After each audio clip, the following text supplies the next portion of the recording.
top of the game. He's real worldwide, it's how we do. And everybody knows his name. ZB, like nobody else knows. ZB, got the TPS. ZB, got the total control. You know that he's the best. One like a melody, 3x3 legend in the house, and he's solving like na na na na every day, trying to be better than he hang. Johnny like a melody, 3x3 legend in the house, and he's solving like na na na na every day, trying to be better than he hang.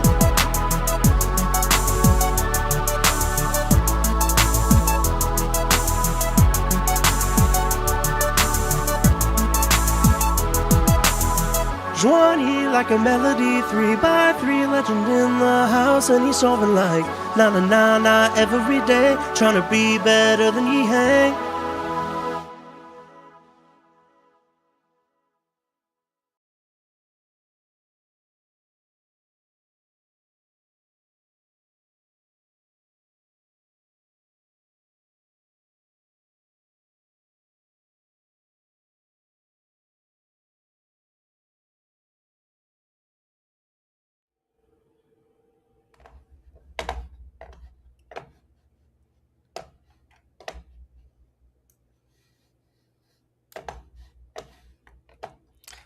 Good evening, everyone. Welcome to the Speed Cubing TV and Collegiate Cubing YouTube channels. It is going to be a fantastic set of matches today. It's the Collegiate Cubing Championship. We are into the elimination bracket. Very, very excited to bring these two matches to you this evening. Manu Singhal alongside Dylan Miller, one of the best speed cubing experts in the world.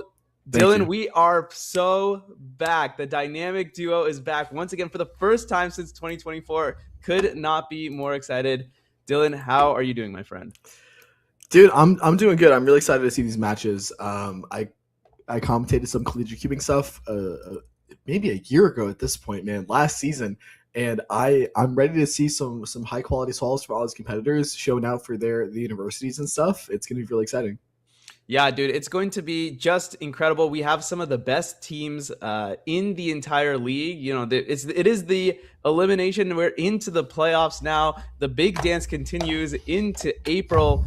And we got three of the teams who we think actually have a chance to win it all. We're going to have Columbia in the very first match. They're going to go up against Virginia Tech. And then in the second match, UW-Madison is going to go up against Rutgers. That is going to be a pretty stacked match, but let's go back a little bit. We got to go to the Columbia match first. Columbia, the number one ranked team going into the round robin sets. So there were 32 teams. We've eliminated them down to 14. The number one team was Columbia, and on the back of who else? Matty Inaba, the North American record holder with a 4.72 average in official competition, getting that in dynamic fashion in Rhode Island last year at US All-Stars, which also served as the national championship. Dylan, what do you see in kind of the Columbia team? What do you think is going to carry them to victory? And what do they need to get done? And what do they need to get done right if they're going to win this match against Virginia Tech? You know, man, one of their first two solvers just needs to get a match. I think Matty is capable of beating pretty much anybody else in this bracket. Like, he obviously, like we said, he's the North American record holder, arguably best solver in North America. Like, as long as they just get one set, I think I'm not entirely sure about the format, but one of the first two sets with one of the other competitors in his team, I think Matty as their anchor is going to be able to clean this up and pretty comfortably, especially going against the Virginia team. Their anchor is Ben Christie. He showed out to a few of my local competitions, and yes, good solver, but Matty pretty comfortably better than him, obviously, as the North American record holder. So as long as they just get a few sets in, Matty can clean this up pretty comfortably, even though his set median for the tournament so far is only like 5.8. He just got eliminated out of Monkey League. You know, he will definitely be able to get his sets down. So all they need to do is just get that clean and then let Matty do the rest. Indeed, yeah. No other Monkey League solvers, I think, in the remainder of this bracket, so he doesn't need to worry about any of those guys. It is, yeah, this is a good opportunity for me to explain the format, how it's going to work. I actually participated in the Collegiate Cubing League. Our team was not very good, mainly because I saw wasn't that. very good. I didn't see that. I got some good ZBs in there, and honestly, I'm glad. Okay. I made the highlight reel. I think in 2 weeks, highlight reel. So I'll take it. But yeah, so this is a team format. If you haven't figured it out already, Yes. each team has 3 solvers, and the slowest solver gets matched up with the slowest solver on the other team, and then they play a set. Each set is best of 5, or you can call it first to 3 points. And you win the set. You want to win as many sets as possible. If you win 4 sets, you win the match, and you advance. That's it. But there is the potential for a tie. You could tie in the number of sets, 3 sets to 3 sets. Oh, right. That's each player is going to go up twice as well. So 6 total sets. But if they tie 3 to 3, they're going to go into the tiebreaker set. If we see a tiebreaker set, that will be probably one of the most hyped things I think we've seen in any sort of competitive cubing environment, especially in a team format, which is going to be very interesting. As we're talking about, Matty could probably solo anybody. Actually, he definitely can solo anybody 100%, who's remaining actually. in the bracket. There's no one else who is really close to his caliber. There's several top 100 competitors still left. I think we're going to see Zeke Mackey, I think, in the Madison bracket. Ethan Jan, for example, is barely holding on to the top 100, but still sub 6 solver in his own right. But yeah, Matty's going to destroy it, and it really is going to come down to the other 2, which you might not have heard of. Sepp is going to be the starting player for Colombia, and then in the second spot is actually going to be Kymberlyn, who's actually a pretty old name, and I think she used to hold the female North American record.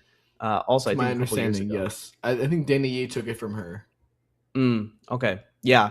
And so 2 very capable solvers in their own right, but I think they're going to actually be matched up pretty closely. I was looking at some of the stats for the first matchup we're going to get, which is going to be I believe it's Sepp versus Benson.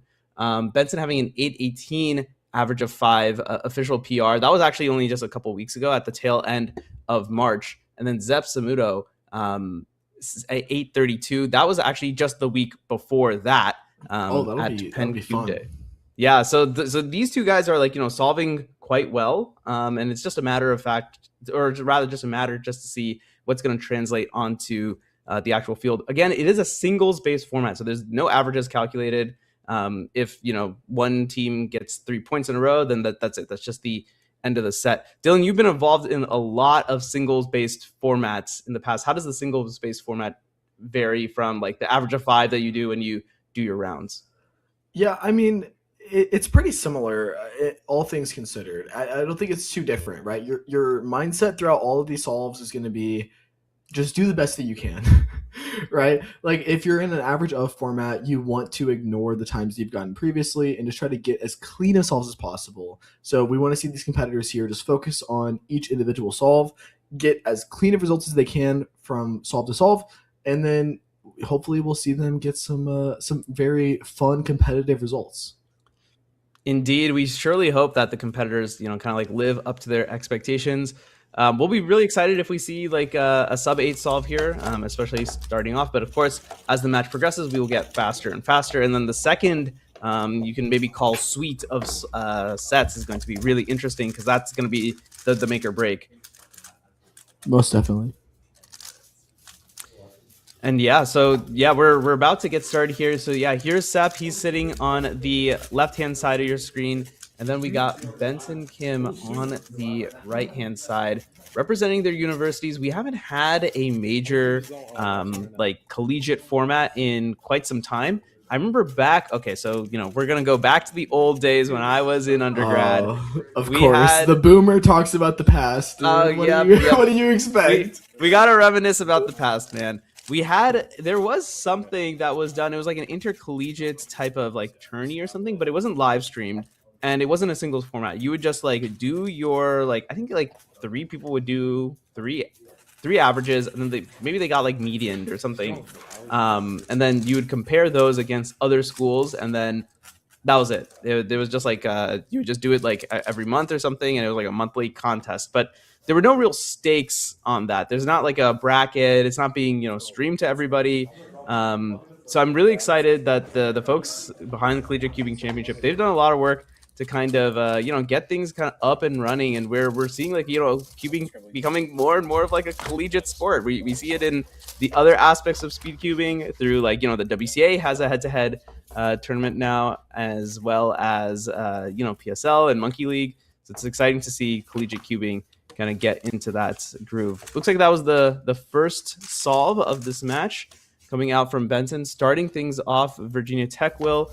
That looked like a 10-second solve to me. A little bit hard to tell with the camera, but certainly in Sepp's wheelhouse to beat.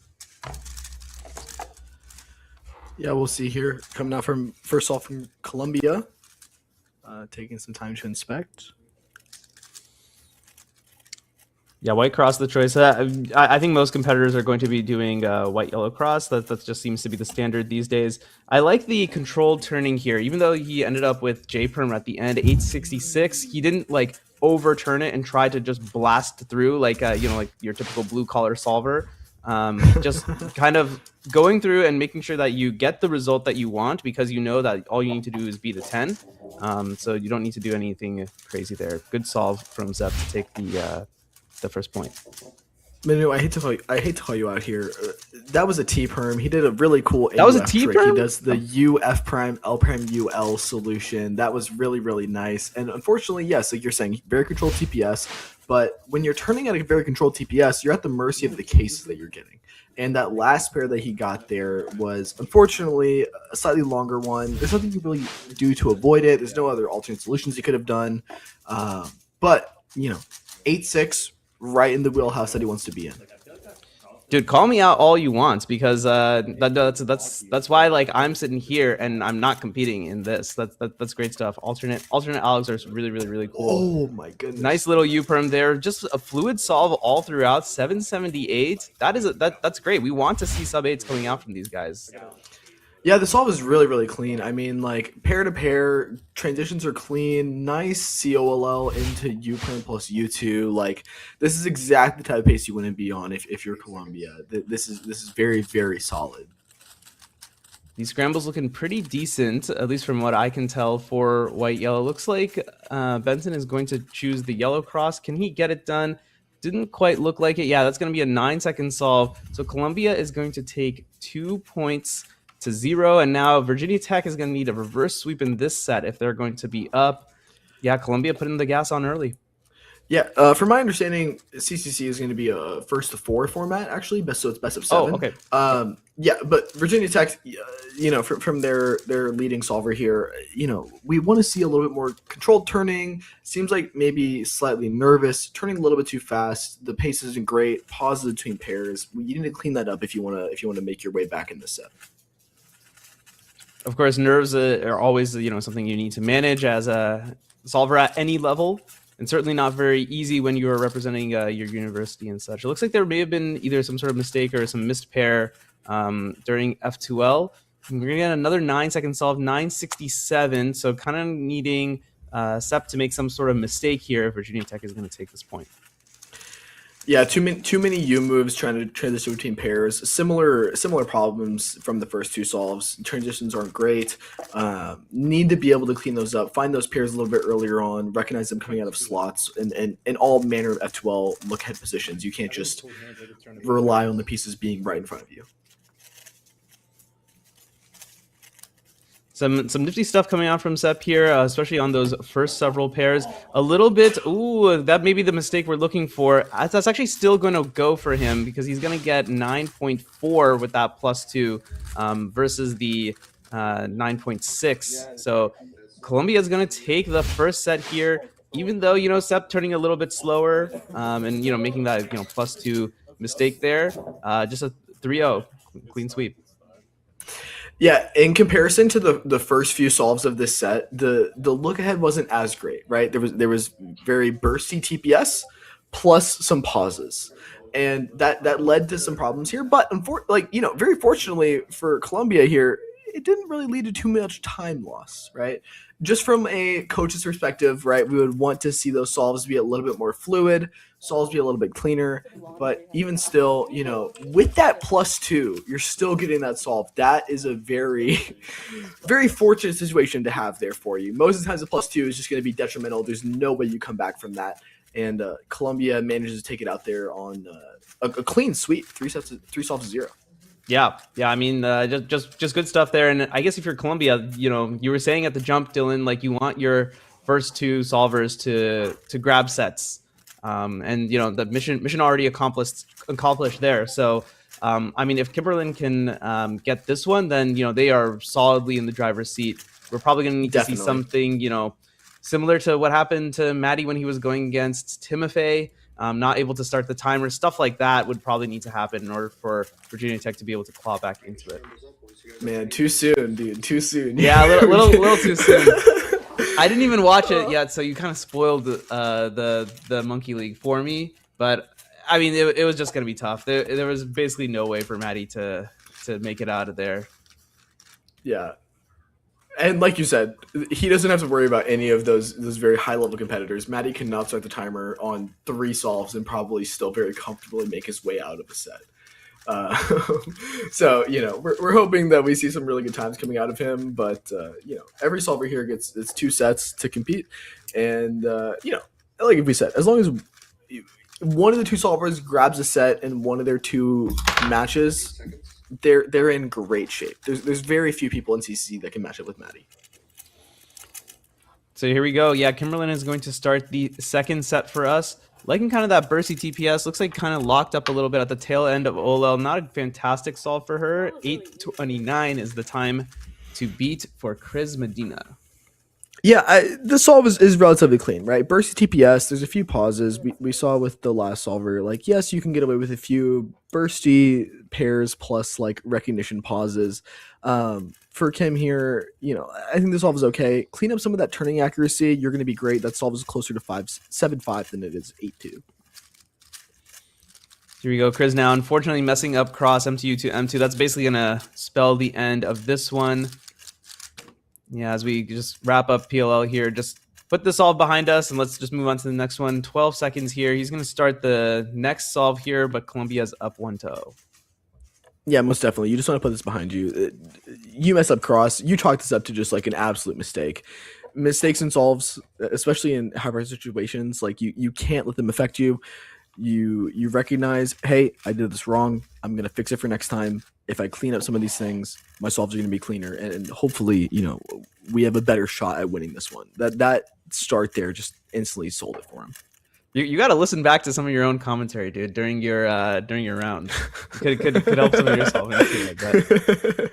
8 seconds. Solve number 2 now for Khriz. Khriz actually, I think, doesn't have an official WCA profile. So his average solve he averaged across the round robin stage, 9.33. So it doesn't really stack up super well against Kymberlyn. That's a 9.4 there. So, I guess compared to the previous solves, yeah, relatively average. Yeah, very similar story to our last solver from Virginia Tech. Bursty TPS, pause, recognize pair, pause, recognize pair, pretty much the whole way through. Same for OLL, PLL.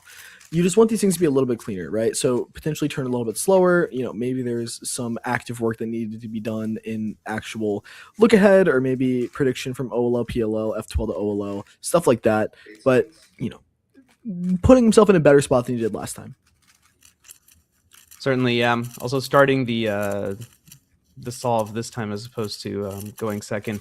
Kymberlyn was kind of pausing a lot and making a couple of mistakes there, including, a missed slice, but didn't really matter. 7.9 wins the point, and that's all that matters. Even if you make a mistake, it's okay as long as you're just faster than the other guy.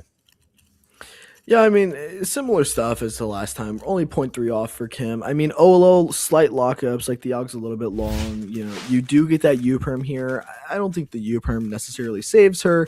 It puts her in a much better spot and allows her to take this set or this solve a lot more easily than if she got like a N-perm or V-perm or whatnot. But, similar story here for both of our teams. Want these things to be a little bit cleaner. Turn a little bit slower, be a little bit more controlled. You might see a little bit better times. We got a lot of oriented edges here. Like, I think, there's one angle where all yellow edges are oriented. Kymberlyn's going to go for the white cross instead. Kind of making a little bit of an exec error, and unfortunately a bigger exec error. E-perm, not the best alg to get 9-0-0. That is a beatable solve. Yeah, I mean, look, based off the first two solves from Virginia Tech, like this is pretty comfortably, gonna win. I mean, we'll see if we can break that trend here. Hopefully we see that happen. But, for Kim here, wide F on that third pair leads to a little bit of a harder transition going into that last pair. And then not to mention you get like a pretty mid OLO, like fat double inverse into diag swap. Not great.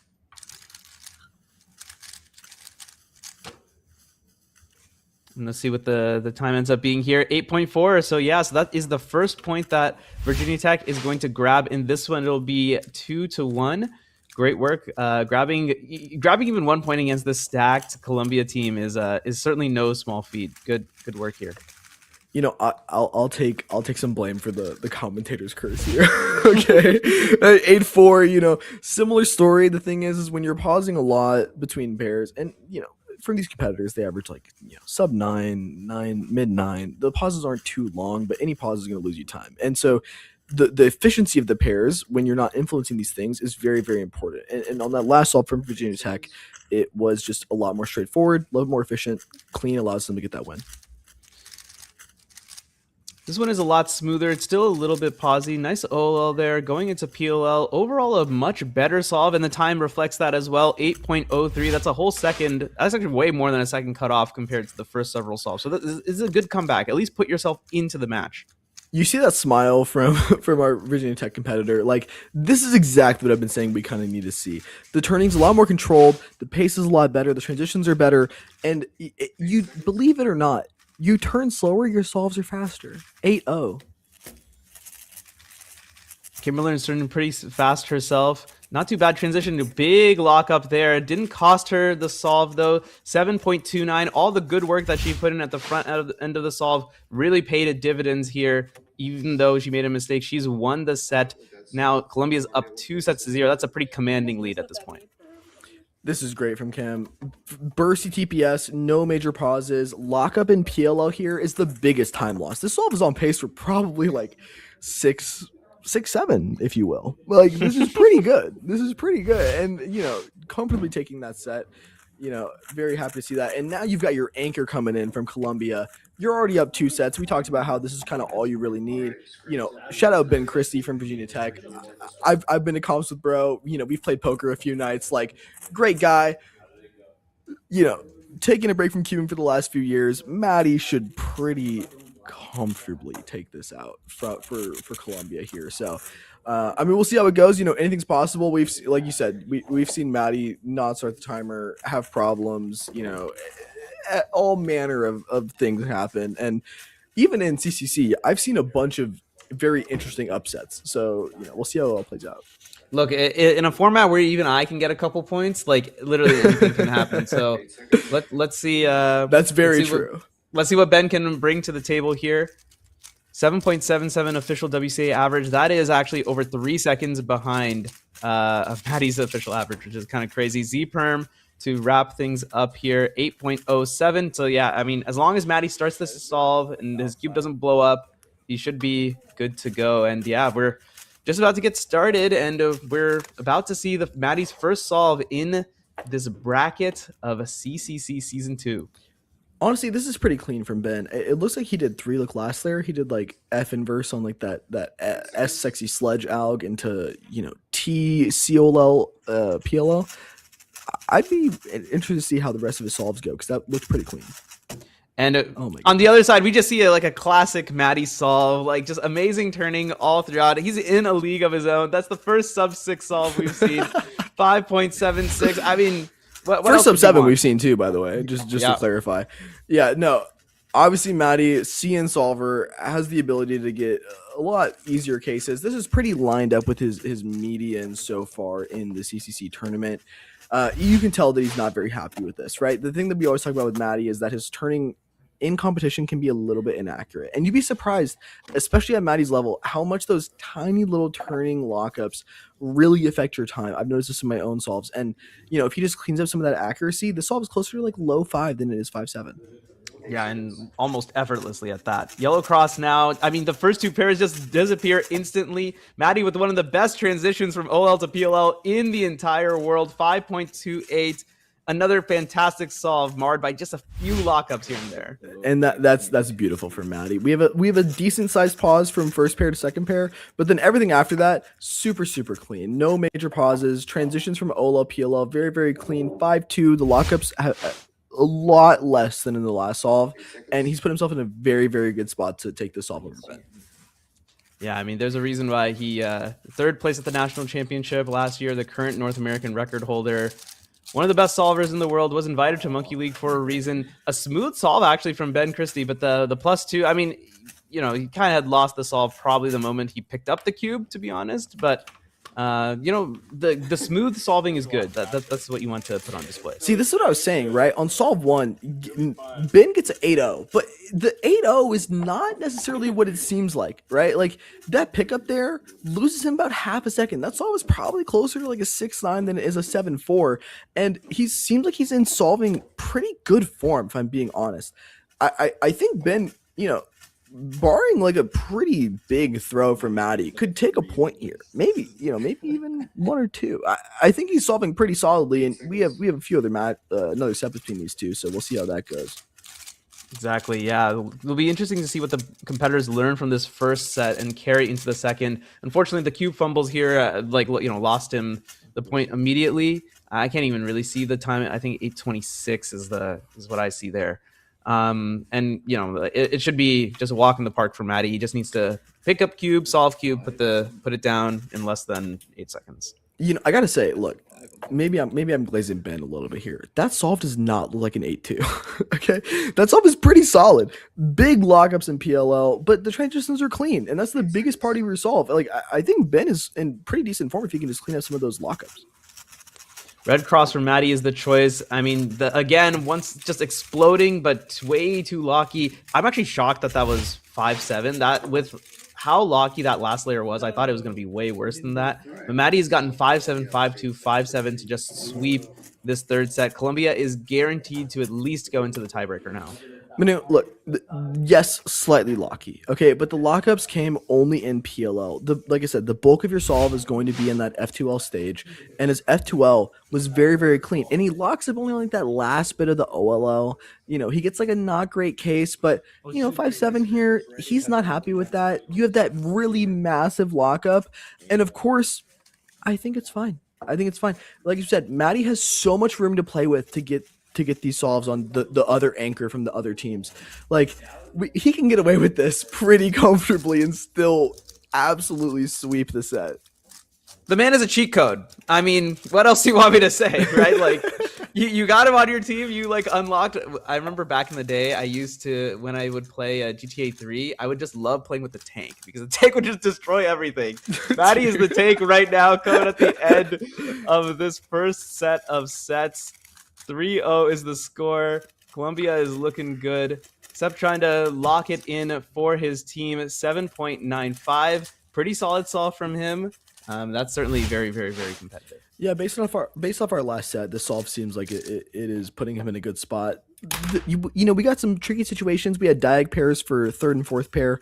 We do a wide F on fourth pair. I think overall, the solution-wise here, it's fine from Columbia, but could definitely be a little bit cleaner. I don't think it's entirely unbeatable.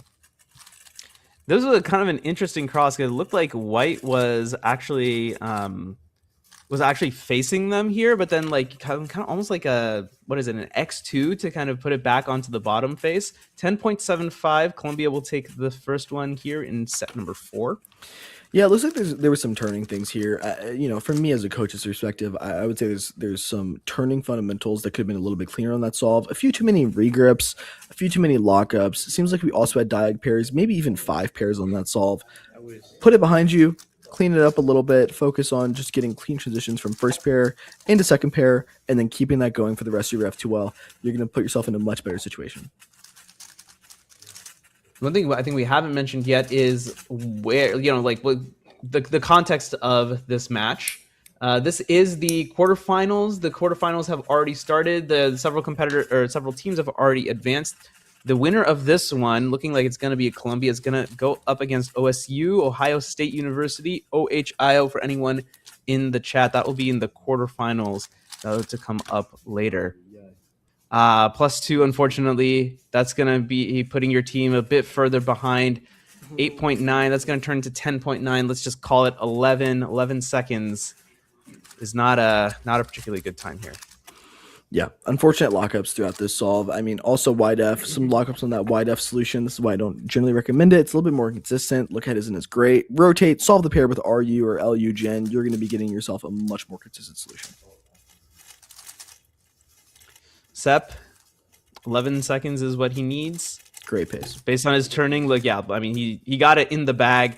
7.23, great solve from him to claim point number 2. Columbia now 1 point away from guaranteeing advancing into the quarterfinals match. Yeah, this is awesome. I mean, pace in the SF2L is great. No major pauses. Same TPS speed. This is the thing. You can turn fast, but if you don't pause, you're doing really good. You know, the reason why we turn a little bit slower is that our look head gets a little bit cleaner. And here for Columbia, like, the pace is maybe a little bit faster than what he's able to consistently hit for very clean look ahead. But on this solve, it works out great. He has that sledge to get the EO, does the OCLL, great GB execution. Like, you know, you had plenty of time to spare here too, and the pace is great. Yeah, I can't really complain if you're Columbia. I mean, there's only the 1 point that was dropped in the second set, but other than that, I mean, it's been kind of just complete domination. Looks like we have a miss scramble, so we'll get that fixed up before this next one. But yeah, it's just been complete domination and hasn't really been super competitive, which is maybe to be expected in the first round of the bracket. I mean, this is seed 1. We've got the NAR holder on the team. Like, come on, man. I hate to say it, but I love my man Ben. Ben might get a solve on Matty, but that's if we get there. We have to see Virginia Tech get a reverse sweep here to keep themselves in this match. Except now the match winning point here, potentially getting a lot of pauses. Y2, not really what you want to be seeing, but he's still going to end up with a 7-second solve. 7.94, bailed out a little bit by cases, perhaps. Yeah, I think that this is again the wide F. When you see that big pause from him, he hits that wide F and then he does a look back to find pieces. If you rotate, solve that pair, the odds that you're going to be looking ahead a lot cleaner to that next pair, a lot higher. And here, he gets a 7-9. It's just because his turning's pretty solid and the cases were fine. 7.9 seconds is the time to beat. Pretty big pause there. Unfortunately, yeah, it looks like the F2L not quite coming together here for Virginia Tech. It's going to be a 9.8. At least it was a sub 10 to wrap up this set. It's going to be 4 sets now for Columbia. Columbia has won the match now. I'm not sure if we're going to play out the other 2 sets. I'd certainly love to see it. Pretty sure we do. Love to see more. Yeah, I mean, that's all just... You can see it in that last pair there from Virginia Tech. Just pretty solidly long pause, and just it's all encompassing kind of everything we've been talking about, right? The solves are just a little bit pausey. Solutions are okay, but when you're at that speed, you need to either have your turning be really, really good with quick recognition time, or your turning needs to just be like okay with no recognition time. Very, very clean transitions. Neither of those things are really happening for Virginia Tech there, and we'll see how the rest of this goes. Obviously Columbia's already won this match, but it'll be interesting to see if they can come back and clean some of their stuff up in these next 2 sets. Only honor on the line now at this point. Try to win as many solves as you can. Represent your school well. Well, both teams have already represented their school quite well, making it into the single elimination bracket from the get-go. Interestingly, actually, Columbia, the number 1 team coming into CCC, but the way that the bracket is seeded is actually based on the I think it's based on the team median from the first round, which was the round robin stage. And with that, actually, Columbia is actually seeded as the number 5 seed. They've actually ended up in the same side of the bracket as Berkeley and Ohio State, which is going to be pretty tough matchups for them. So who knows? It's going to be a long road ahead. This side of the bracket is quite stacked as Virginia Tech gets started with this set 9.11. Yeah, just you could tell. Just again, we need to clean some of these problems up. We need to turn a little bit slower, get our transitions better. Even if on this solve you turn slower doesn't actually lead to better times, then you can speed up after you've fixed some of your issues. Some great like fluidity coming out here from Kim. F2L looked fantastic there. 7.70 the time to show, winning the point there as well. I mean, pretty solid solve. At least like the first half was certainly fantastic.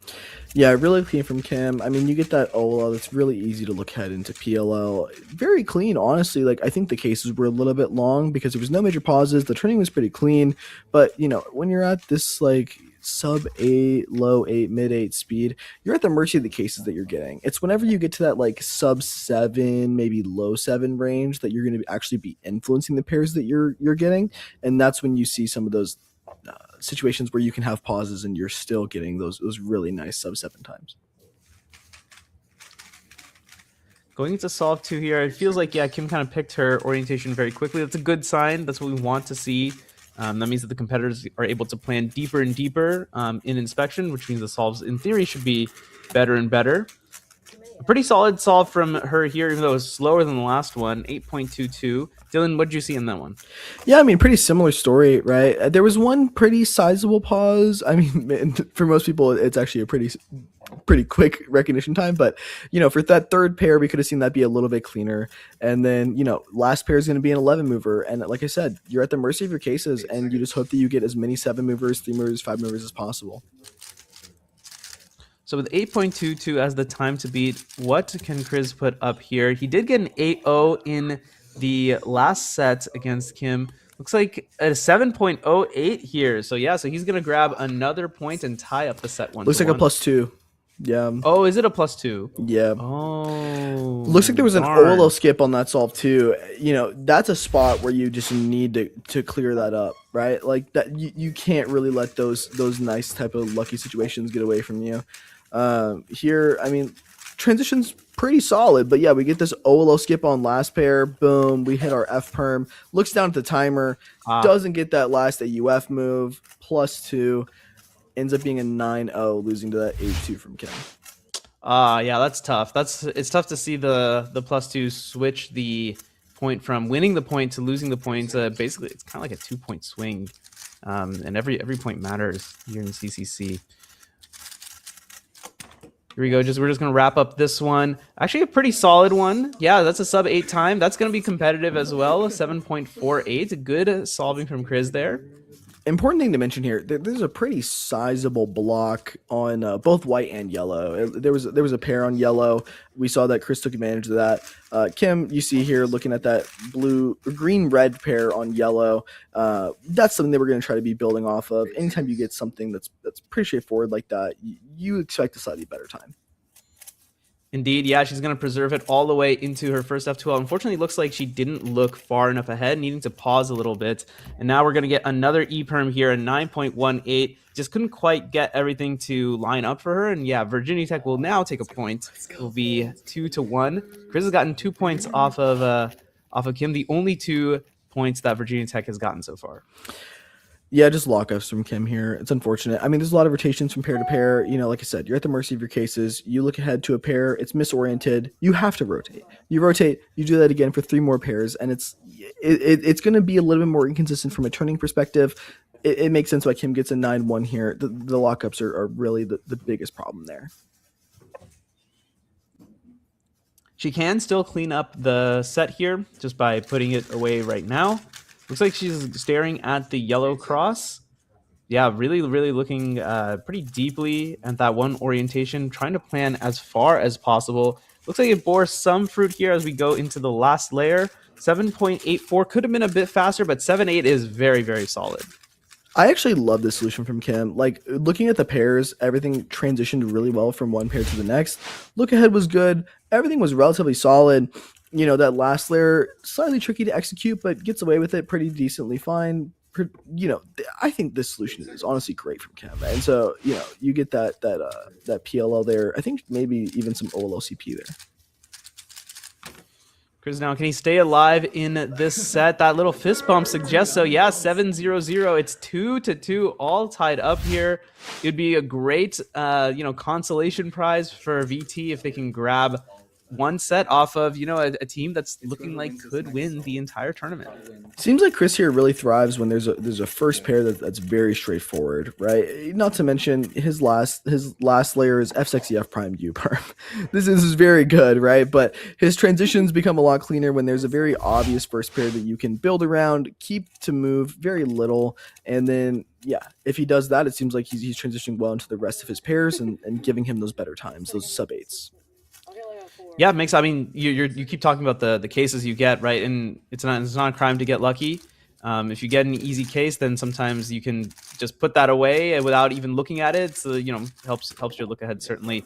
G-Perm to wrap up this solve number 5, the deciding solve 7.9. Yeah, once again a competitive time. So this is a good comeback. The first 2 solves we saw from Khriz were I think 2 9s, and now ever since we're seeing a lot more competitive solves.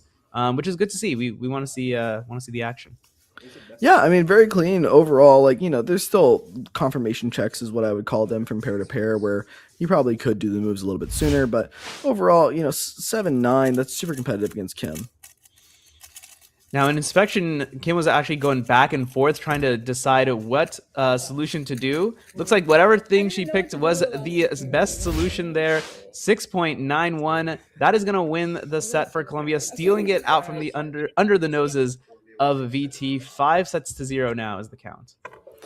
Yeah, I mean, it's a similar story for Kim. Very bursty TPS. We would like to see the transitions be a little bit cleaner, but overall, really, really solid. The last pair especially lost her a decent bit of time, but OLO PLL, very good turning, pretty accurate everywhere else.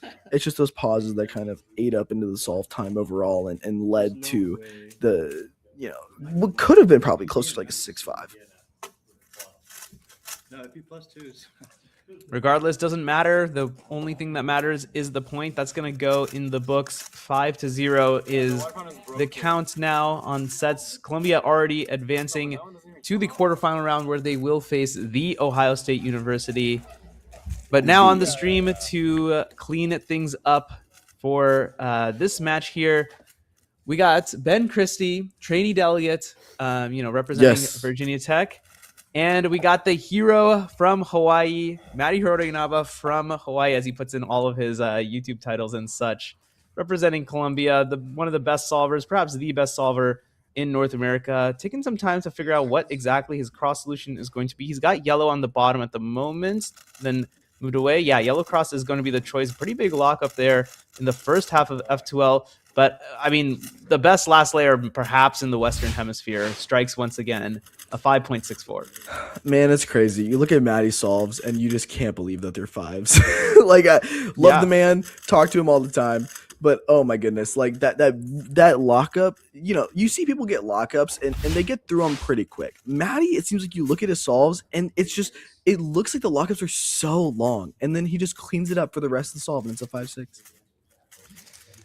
When you have that natural talent like that or whatever it is, I mean, you can afford to throw a little bit here or there. Sitting back in the chair, unfortunately, Ben Christie giving up on this one.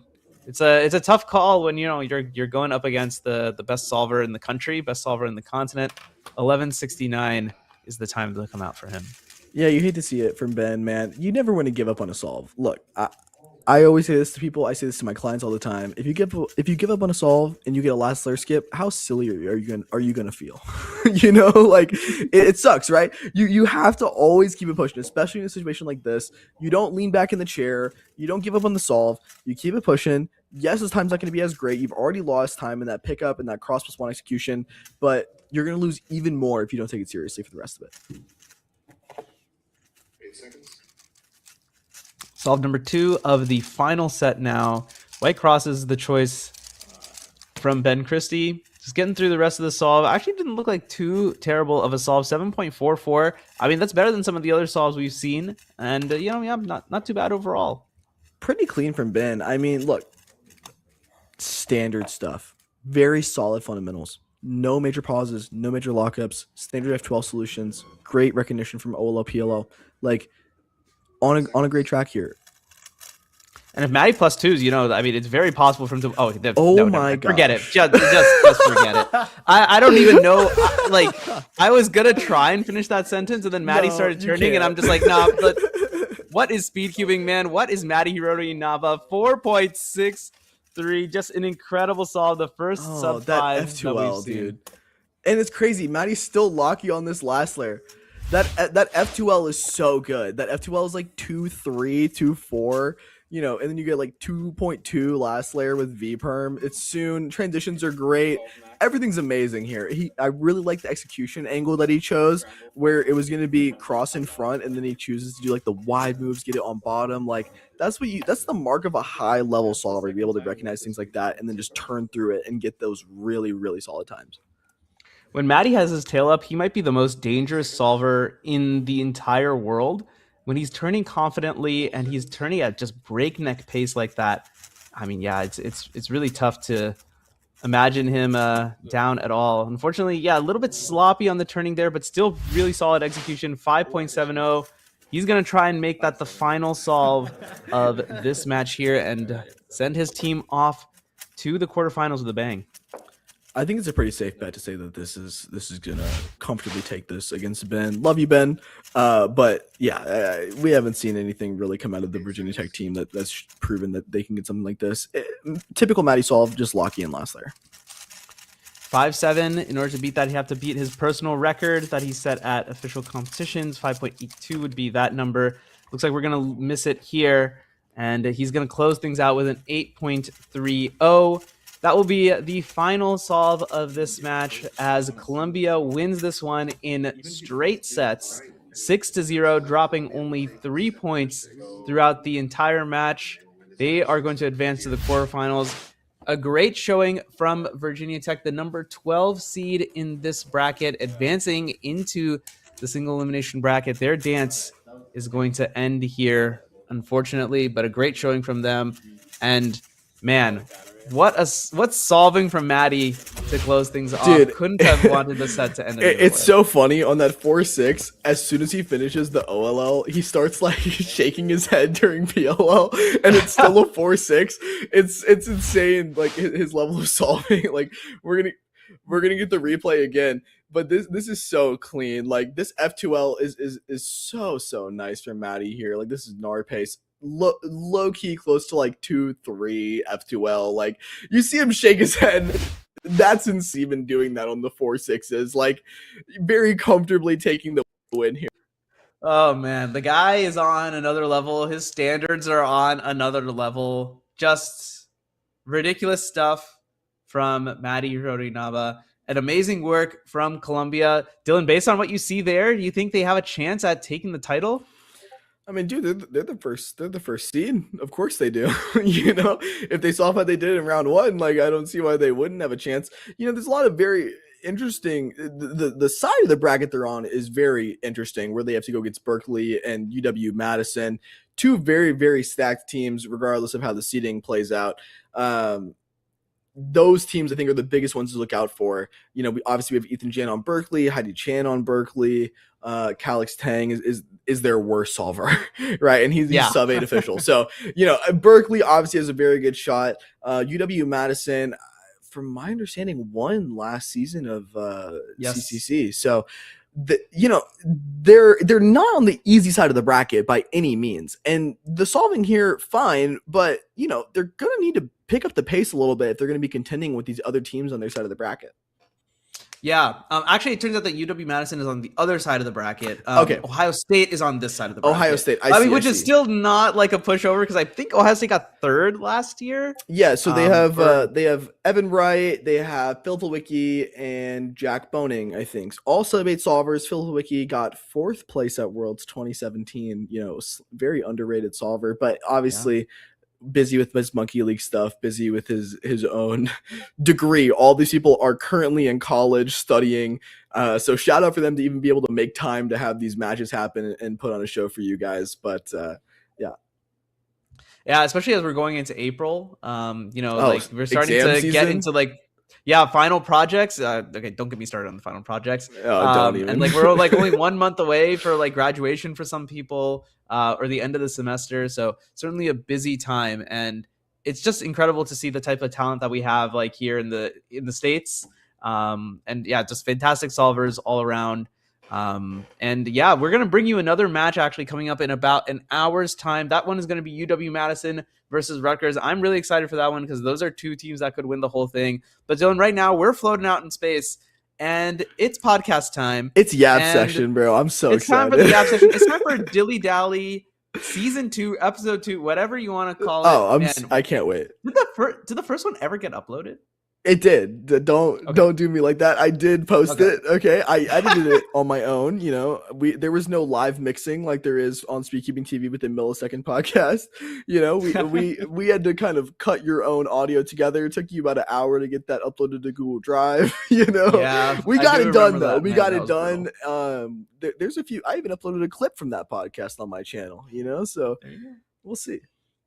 We'll see. Dilly Dally episode 2 is on now. Dylan, I want to talk, first of all, we kind of touched on it at the jump, but I want to talk about team formats. Now, we've seen team formats show up from time to time. Most notably, if you've watched a WCA major, you might have seen a Regions Relay or a Nations Cup.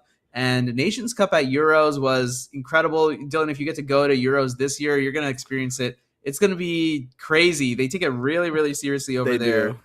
And now we got collegiate cubing, which, you know, is again a team format. Dylan, what kind of position do you think team formats have in cubing? You know, like competitive cubing, for example. Could you ever see a team format become an official format? And also, what do you think of like, you know, the current formats that we have? We have like kind of the relay, and then we have like, you know, the set based format. Okay, in terms of team events being part of an official WCA event, I don't know if I necessarily like that. Speed stacking, cup stacking, they have those as events, and I think they have their place. I think they should stay in an unofficial context. Do I think they're really cool? Yes. Did I love participating in every nations/states relay/regions relay that I competed in? Yes. They're very, very cool. I love just any variety in the formats from a cubing perspective, right? All we want is just more ways to watch cubing, and I think the CCC is doing a great job of putting something on that is very engaging for people. You know, even if you're not a cuber, you can support your own school. Like, I remember when I was in high school, we had an esports team. Dog, no one really played esports, but when the esports team came home with the W, best believe everyone was excited. You know what I mean? Dude. So I think if we can find a way to get cubing in the same vein as that, it just helps us reach more mainstream stuff. And you know, I think we're on the right track for that going forward.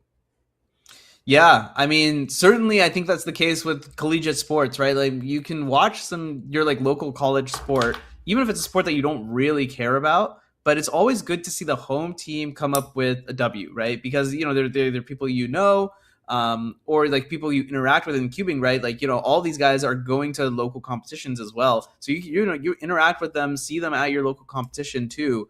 And obviously you want to be rooting for them. I definitely think that was what made Euros 2024 Nations Cup so exciting, because it was after a very long day. We were actually pretty far behind schedule because of the Megaminx scramble fiasco, where the same scrambles were used and the whole round needed to be redone, and actually changed the European champion, which is, you know, extremely unfortunate. So after that, I'm sitting in the Nations Cup, sitting up high in this arena in Pamplona, and I'm just like, dude, I don't really care. I just want to get this over with. But as the matches went on, I found myself getting more and more into it, and like the roars from the crowd when, you know, the United Kingdom wins a match, or when Russia wins a match, or Poland, God forbid Poland would win a match, because then the whole place would just come down. It was nuts. And it's like, not even that, it's just like supporting your own team, supporting your own nationalities and things like that. I feel like we haven't had the same reaction when we do like a Nations Cup or a Regions Relay in NA. So why do you think that is? Oh man, there's so much going on. I mean, for one, I don't think people are as tied to their region as they Mm, are to like their literal country, right? Even in yeah. like a, in a non-Cuban context, like obviously you feel a lot more um love and respect and dedication to your home country than you do the region of the US that you compete in, right? Like I will say, you know, I think like Mid Atlantics and Heartland, Great Lakes, like they had a lot of support in NAC 2024, where that is what it is. But yeah, me participating in Worlds 2023, the craziest thing for me, Team USA 2 actually got third place. I was on Team USA 2. It was me, Patrick Ponce, Samir Agarwal. Um, that was probably one of my proudest moments in cubing, right? Genuinely putting on for my country, getting a chance to be the underdog in my country and beat the Team USA 1. Matty obviously DNF'd. Luke very graciously threw his last solve to us, that way it didn't look like a wash. But I was very, very happy about that. But one thing is, me, Patrick, and Samir went against China 1. And dude, when I tell you, I walk out onto the stage, man, and the whole crowd, and it's in South Korea, pretty decently close to China compared to a lot of other worlds. The whole crowd, China, China. It's Wow. crazy. It was like it was the most engaged I've seen a crowd in a Cuban context pretty much ever, right? It was insane. Obviously they beat us. We were pretty close, not gonna discount us. I +2 to solve in that match, so I'll take my L where it's due, but it was really, really cool, So obviously people are gonna be tied to their country. There's so much national pride there. And yeah, I think as the US in of itself gets more competitive and the regions get more competitive and we put on higher quality regional championships, then I think you see maybe a shift in like the North American Championships, regions relay, stuff like that. But until that happens, we had a talk with Kevin Hayes about this on the podcast, where do regionals fit in? Where do state champs fit into the what is a major conversation? I think we'll be pretty hard pressed to find a lot of regional pride at these continental championships. Yeah, it's certainly. I think it also depends a lot. I think on where it's actually held. Like for example, like the places that you mentioned from NAC 2024, those are all places that are relatively close to Minneapolis. Minneapolis actually being in the Heartland region itself. This year, it's going to be in Raleigh. So hopefully, we're going to see a lot more like East Coast representation, but it's pretty far into the Southeast. I think you'll probably see some like New England folks, some Mid Atlantic folks, but I think for us here on the West, it's a lot farther to try You and me get both, to. man. You and me Yeah, both. dude. We're a bunch of West Coasters. Oh yeah, you're identifying with the West Coast now. You're leaving the Bayou Boy moniker behind. Well, I didn't say all that. Okay, no, but yeah, I think it definitely is a little bit different. I think the other thing that's different is I feel like there's a lot of like movement between regions. Like competitors like kind of like transfer. I mean, I was literally just in Nebraska today, right? So like that's like halfway across the country. People move around, I think, all the time, and I think that also like probably leads to like less of like a tie to like your region necessarily. But I think it'll be interesting to see. Perhaps maybe it needs to be just reshopped overall. I do think like a nations format is way stronger than like a regions format, and it just ends up that North America, we really only have two nations that are at the forefront. And so it kind of like skews things a little bit. Can't use the national pride. That's what I was gonna say, right? Because NA is the only real one that has this problem where it's regions within the US plus Canada.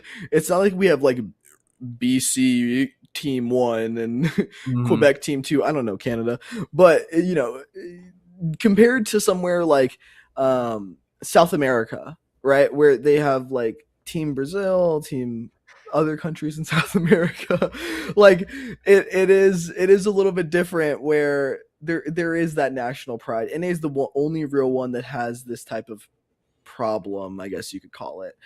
Europe, obviously, every country in Europe, there's so much national pride, and they just want to see each other. They just want to see themselves do well and be representative.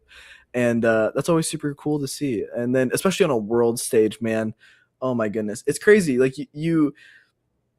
I was at Worlds 2025. I was randomly sitting somewhere in the crowd, and then the dude next to me happened to be from Hungary, and he's cheering on Team Hungary, and I'm like, yeah, dude, respect. Like, I hope Hungary does well, good dude. And like they got a solve. I think they even won 2 matches, like pretty underdog matches too, and they're popping off. They're going crazy, and I start talking to them, and I'm just like, wow, like. Shout out Hungary. Like I didn't, obviously there's people from there, but like I don't really think about it much when I'm watching Worlds. But like them getting 2 matches is so huge for them. And I talked to some of those guys from Hungary now, and they're great lads. So yeah, there you go. And certainly I think, as far as speed cubing is such an international sport, an international hobby. And being able to have that representation, one of the coolest things I think from Worlds is like the flag walk, where like it's the opening ceremony, and you have people carrying their flags. One of my friends who lives here in SoCal, Farabi, carried the flag for Bangladesh. He was like one of I think 3 competitors from Bangladesh who like was at Worlds, and he was just like, yeah, like it's such a huge honor to be able to like bring your country to the national stage, especially when it's like an underrepresented country. And it's just incredible. I was talking to Dan Smith this weekend. He's telling me 110 countries the WCA operates in. So the Rubik's Cube has spread far and wide. That's insane, man. Like even being able to operate that at all is so cool. And I think one thing we don't really appreciate much in cubing is like, it feels kind of, I don't know how you feel about this. It feels a little bit Mickey Mouse from time to time, at least for me, maybe because I've been, my relationship with cubing is way different than other people. But there is something to be said for, you bring your flag out, and it's beautiful that you can be somebody that represents your country. And I obviously they're never getting me to bring the flag out, dude. We got plenty of other people that can do it. But for you to be like in a world scale, like a relatively okay solver, and still get the chance to do that, that's super, super sick. No, yeah, totally. And I think the representation is good for speed cubing because we're all about inclusivity and everything. So I'm hoping that we get to see a little bit more of, especially since the Continental Championships are happening this year. I'm hoping that we get to see a lot of representation from a lot of different nations. I'm going to be glued to the European Champs live stream. I'm trying to see my boy Dilly make it to finals. Do well. All the European guys going to Euros was so cool. So many people that you just never thought of and didn't know, just like all performing for their countries, doing exceptionally well. I mean, the European scene is incredible. Shout out Europe. It's funny you mentioned me attending because I think I'm now 23rd on the wait list. I signed up, I was 38th. And the flight's going to be expensive, man. The flight's going to take a little hit to the account, but I think it's going to be worth it. The Netherlands is one of like my dream countries to visit, and in-person millisecond in the tent is going to be fire. But yeah, no, if I attend, obviously they're gonna bring the foreigners up first. They get to compete kind of in their own group, and that is what it is. But yeah, if I solve well, that'd be cool. If I make finals, that'd be cool. But I don't want to encroach on their territory, so to speak. I'm very glad just to get the opportunity to even be able to compete, because I don't know how long that is going to be the format that we're using in the WCA. Right. Yeah. There is some talk of like doing like region lock stuff. I mean, okay. I had a different topic in mind, but let's move to this, because North America actually is also going to switch to this type of like foreigner representation, whatever you want to call it. Where I think in 3x3 finals, it's going to be done in the traditional head-to-head style. 2 competitors are going to go up and alternate solves. It's still going to be the average of 5, but the foreign competitors are actually going to be solving first. So kind of taking a page out of the European book. Then I'm kind of curious of what you think about some of these changes. Yeah, look, to me personally, maybe this is just like the area I grew up in cubing. It doesn't really matter if somebody is not from the region and they compete against someone from the region, because ultimately it's not a head-to-head format where your existence is directly impacting someone else's potential to place well. yes, maybe you take spots from somebody, but that doesn't change whether you put them first or last. Like, you're not going to just kick them out of finals and say you don't get a chance, right? So I don't see a problem with doing it. I understand that you want to just make the representation for your country a lot better, but I also don't see a problem with not doing it and having just them compete against other people. Like, what does it really matter, right? Like, I don't know. I think at NAC 2024, it was cool to see Kyle and Nam and Timon compete against people that were also very good, that seated near them. I don't think that's a real big deal. But I understand where they're coming from. And I think talking to Kevin on the millisecond, like, I think is a necessary change that needs to happen for the growth of cubing going forward. Interesting. Yeah, I was not a fan of when they did this at Euros 2024, but specifically because when they did it at Euros, they had the main stage area where they put like I think they had 20 finalists, and I think they put 16 people kind of on that main stage, and then they had 4 stations off to the side. What I really didn't like is that those 4 stations were also physically lower. Which that does feel bad. Thought was not great. And the other thing, which is, a little bit tricky, is sometimes I think Europe has this problem more than the US does, is sometimes you have competitors who don't represent a European country but live in Europe. Yes. Yeah. The biggest one I remember was I'm blanking on his last name, but his name is Prabhav. Back then he used to represent India. Now he represents Ireland. He lives in Ireland. But just because he represented India, even though he competed in Ireland, he still had to sit off to the side, and unfortunately also had to sit physically down. So I'm hoping that those types of things kind of get cleaned up. At North American Championship, it's going to be a little bit different. It's going to be the top 4 NA competitors. They're going to be in the first 4 seeds, regardless of whatever their seeds are, and then everybody else will be seated per their seed, which I think is a little bit better. I think it's better than just physically just taking the foreigners and moving them somewhere else. It's more so we're reserving the front, the prime seats for the NA competitors, and then everyone else is just based on merit. I think that's a little bit of a better system. I would agree. Yeah, it does feel pretty bad when you feel physically lower than somebody else, and that's something that Europe has done in the past, but besides the point. No, but I mean, it's all learning, right? It's all learning to see okay, well, what works, what doesn't work, how do you lift up people without bringing other people down, which can be tricky, right? Because necessarily there's only a certain amount of airtime on a live stream. And there's only so many people that you can show, right? We want to have 20 finalists because we want to have a good representation of the community. Plus, one of any of these 20 finalists potentially could win the whole thing.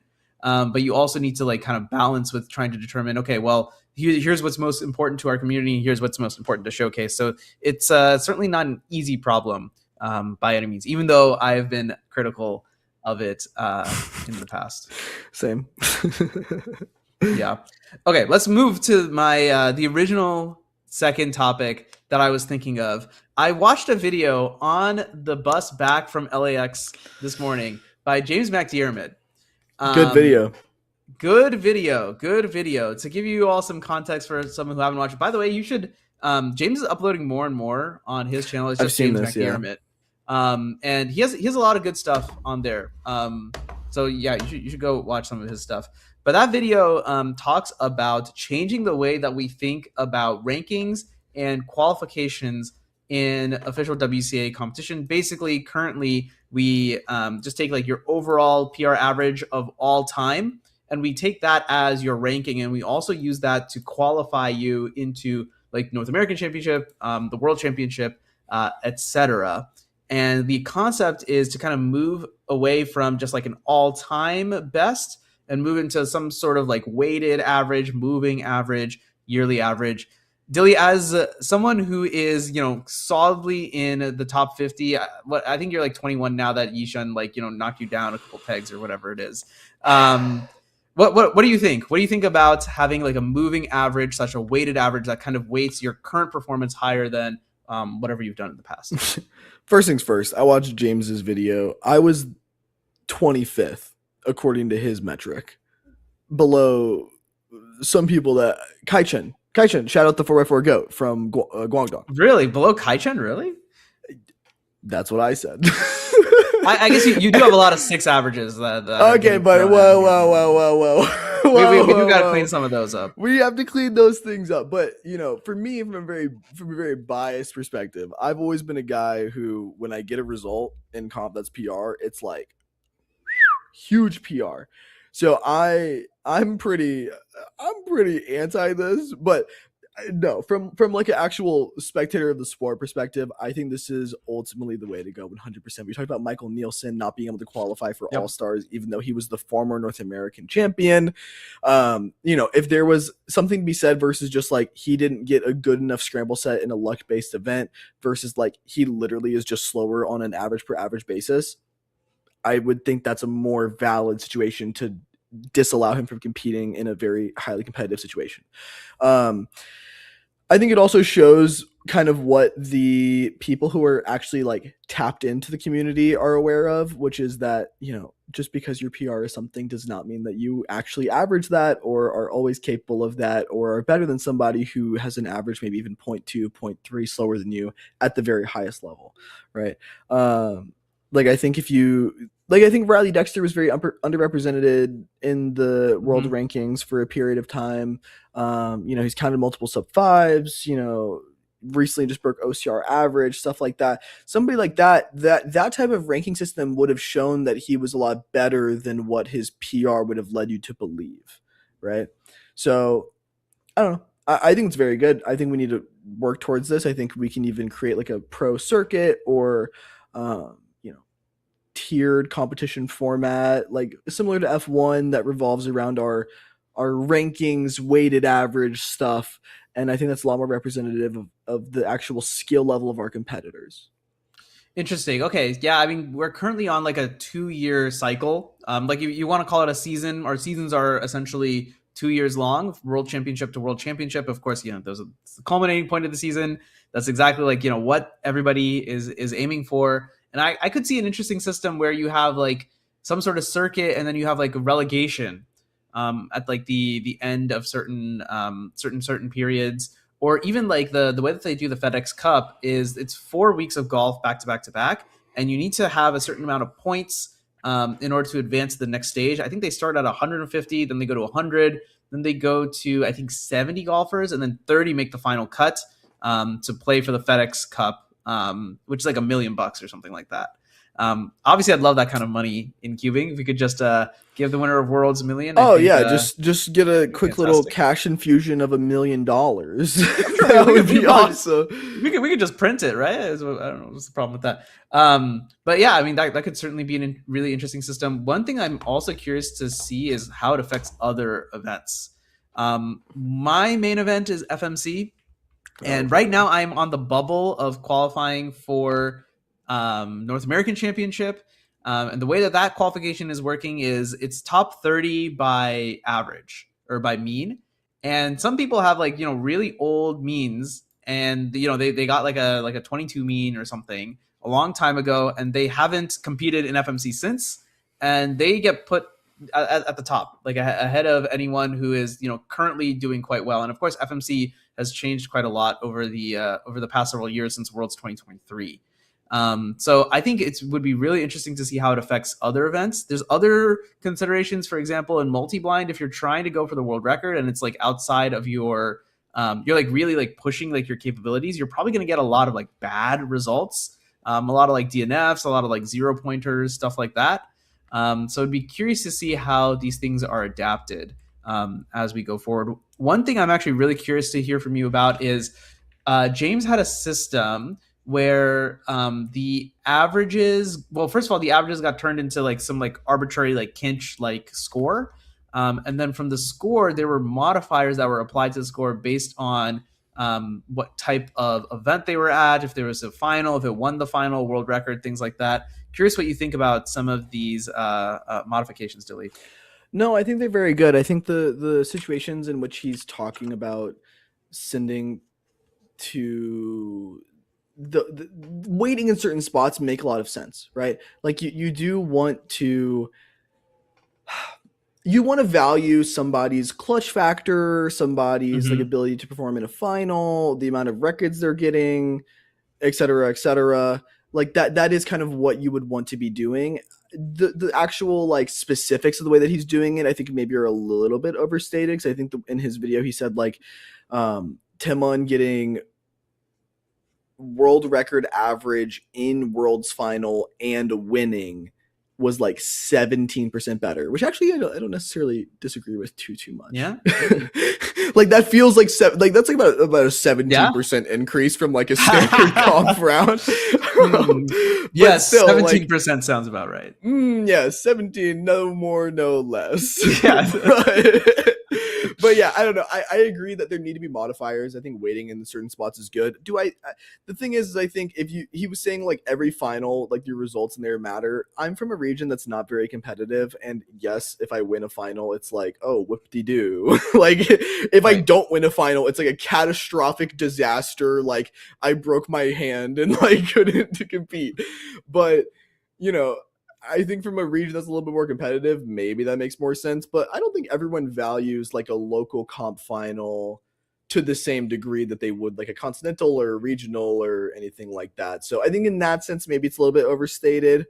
In the same breath, you know, weighting medals in that degree is a little bit harder too. So yeah, I don't really love it, but I think that the system in of itself, we can discuss semantics, we can discuss details, but it is what we need to push towards. Yeah, some type of you can call it whatever you want. Like you can call it the McDermott rankings, some sort of power ranking. I think would be really interesting to kind of look at, because then week to week and month to month, you can kind of see how like these things kind of shift and evolve. Something I think about is like, I don't know like how many people saw Young coming. I don't know how many people. Well, definitely nobody saw Yishan coming. That's 1,000,000%. Oh, dude, like, Yishan, the kid, dude. Yeah, the kid, the goat, whatever you want to call him. Actually, no, the kid is good, huh? Because he's like the young goat. The young goat. Yes, you get it. That's genius. That's actually really, really, really good. No, he's definitely the kid now that I think about it. Like, yeah, so I kind of wonder if like, you know, could you use this as like an indicator to see someone who's been like performing really well at like your local or something and is kind of, being underrepresented in your global ranking, just because 3x3, for example, is like such an absurdly competitive category. And I wonder if you could use that. I mean, no thanks to you, that's for sure. Okay. But yeah, I wonder if you could use some of those like indicators to kind of like keep tabs and to see like, okay, like this person's 100%. like progressed up like, you know, like 50 ranks or something like that. Well, that's what he did in James's video. You could see when somebody went up or down. You know, I hate to say it, your boy went down about 3 ranks in relative skill level. So washed.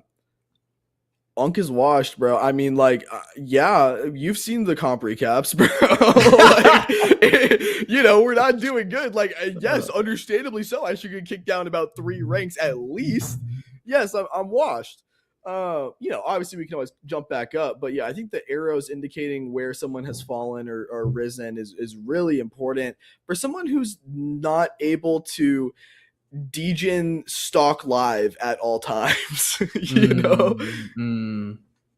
Yeah, I mean, especially with so many competitions around the world and so many top players and across 17 events, it certainly becomes pretty difficult to be on tabs for everything. I don't know how Roz is going to do it as he kind of like, you know, starts up this new secret project.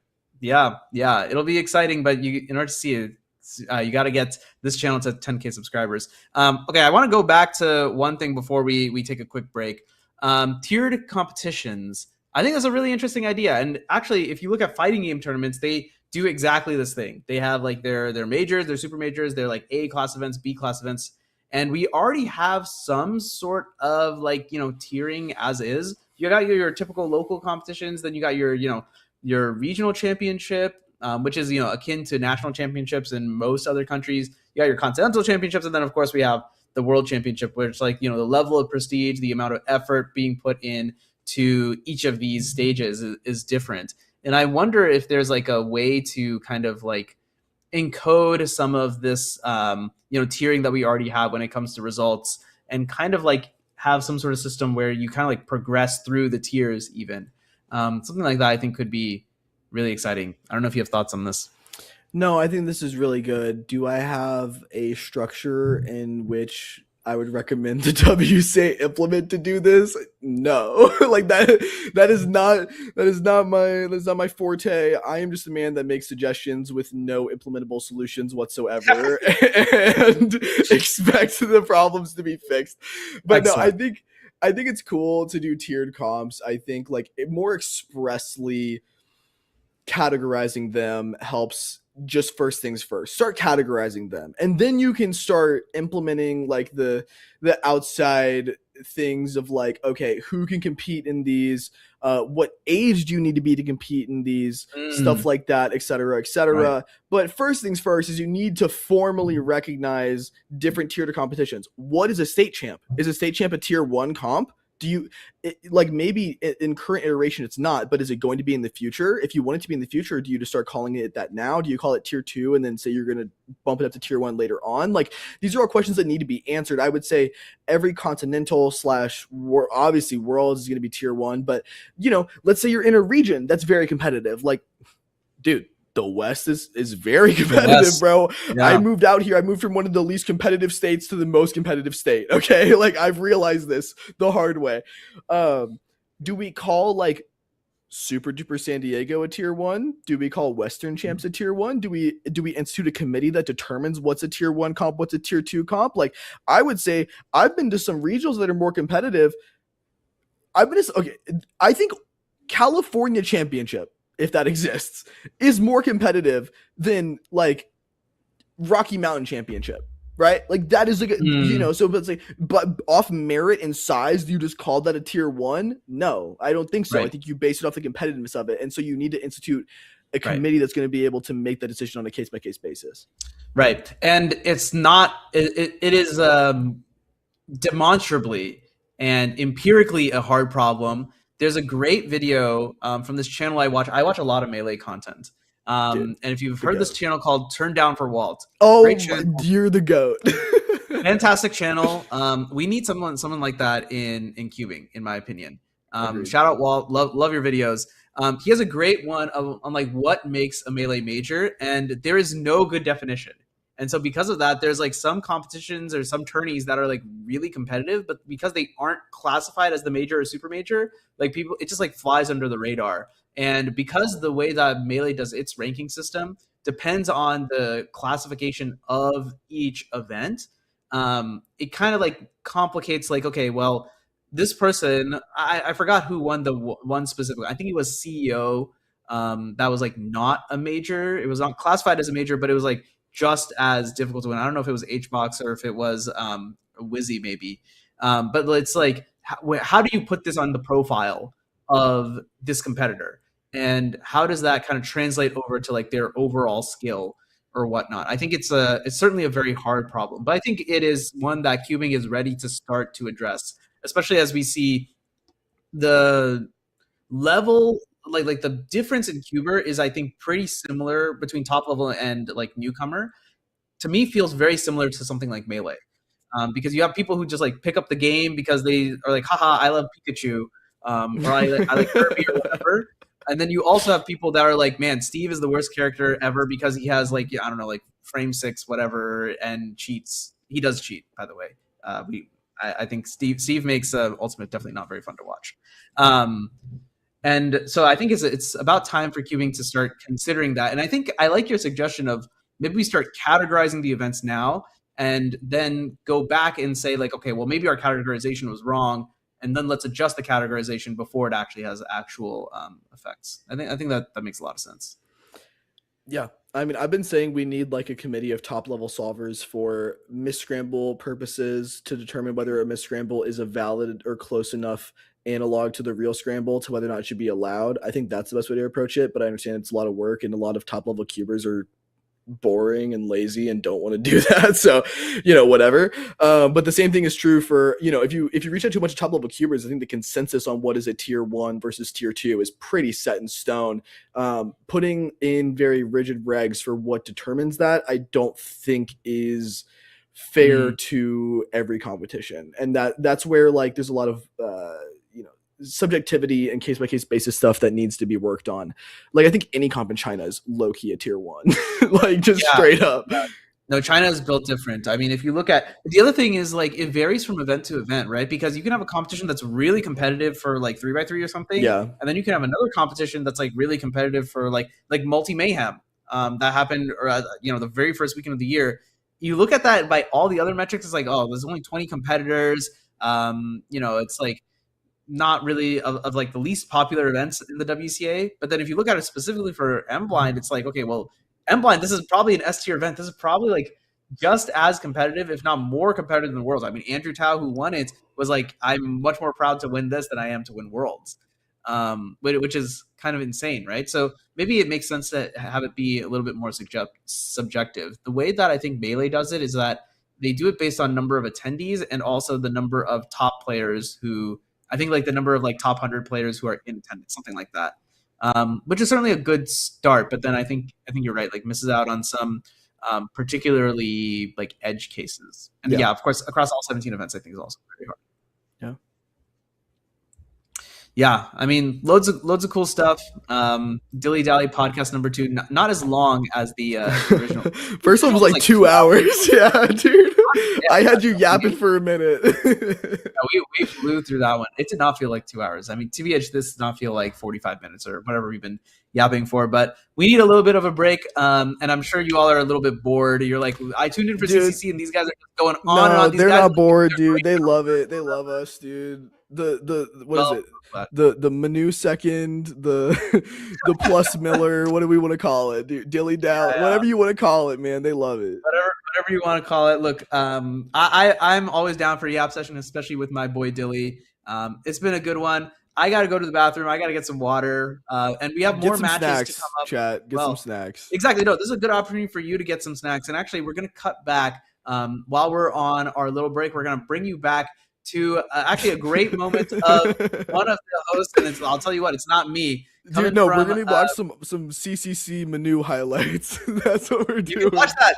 You can actually watch that on the CCC channel. If you're watching on the CCC channel, I think it's like I think I show up in week 5. I have one. I got an 8 actually in one of my matches. Oh wait, that's actually huge. Yeah, pretty good. That was with a ZB, and then I had my own I know it moment. Where like I was gonna lose the solve anyway, so I'm like, okay, let me just lock in and see if I remember this one. I got it. So congrats. You can go watch that one. But we're gonna take a quick break. We're gonna bring you some a full match from grand finals, perhaps Dylan's best moment in speed cubing outside of 8th place at the World Championship in 2025. 2025 was a good year for Dylan Miller. This is we're gonna bring you over grand finals from PSL San Diego. Enjoy the highlights. We'll be back in about 10 minutes to preview our upcoming match, UW-Madison versus Rutgers. Don't go anywhere, everyone. CCC is going to return after this short break. All right, ladies and gentlemen, welcome to the Premier Speedkeeping League Grand Finals. Introducing our second seed from Baton Rouge, Louisiana, Dylan Miller. Let's go. Yeah. For those of you that want to know what we're all about. And introducing our #1 overall seed, looking to go back-to-back in the PSL from Poland, Timon Kolasinski.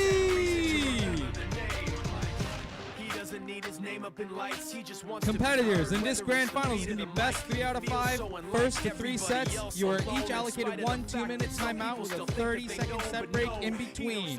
If Dylan wins, the bracket will reset and we'll have to go again. If Timon wins, you will be crowned the grand champion for San Diego.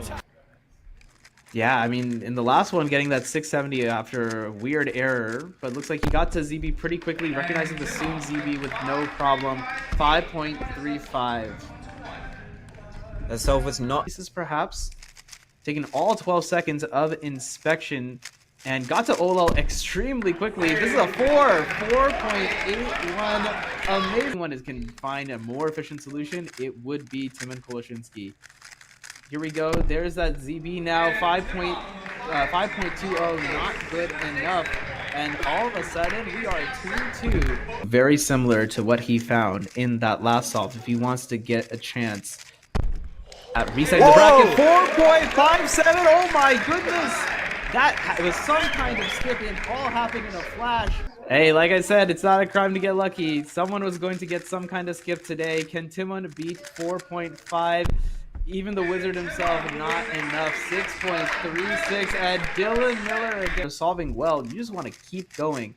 Maybe that's what Dylan's trying to channel. And another. Oh my goodness! 3.49. Dylan Miller with a 3.49, a sub 3.5. Incredible solve from Dylan. What was that? A 4, and then a 3. Dylan is on fire. This solve was incredible. Look at that. He's finished F2L so quickly. This solve was full step. Full step? No full skip. step? That was a full step. Oh my goodness. Absolutely special stuff from Dylan Miller. He picked the right time to peak. Grand finals of all places against Timon Koleshinsky. Timon now 5.16. Dude, even if you're Timon, how do you answer that when the opponent has taken 3 solves from you with sub 5s and you haven't managed?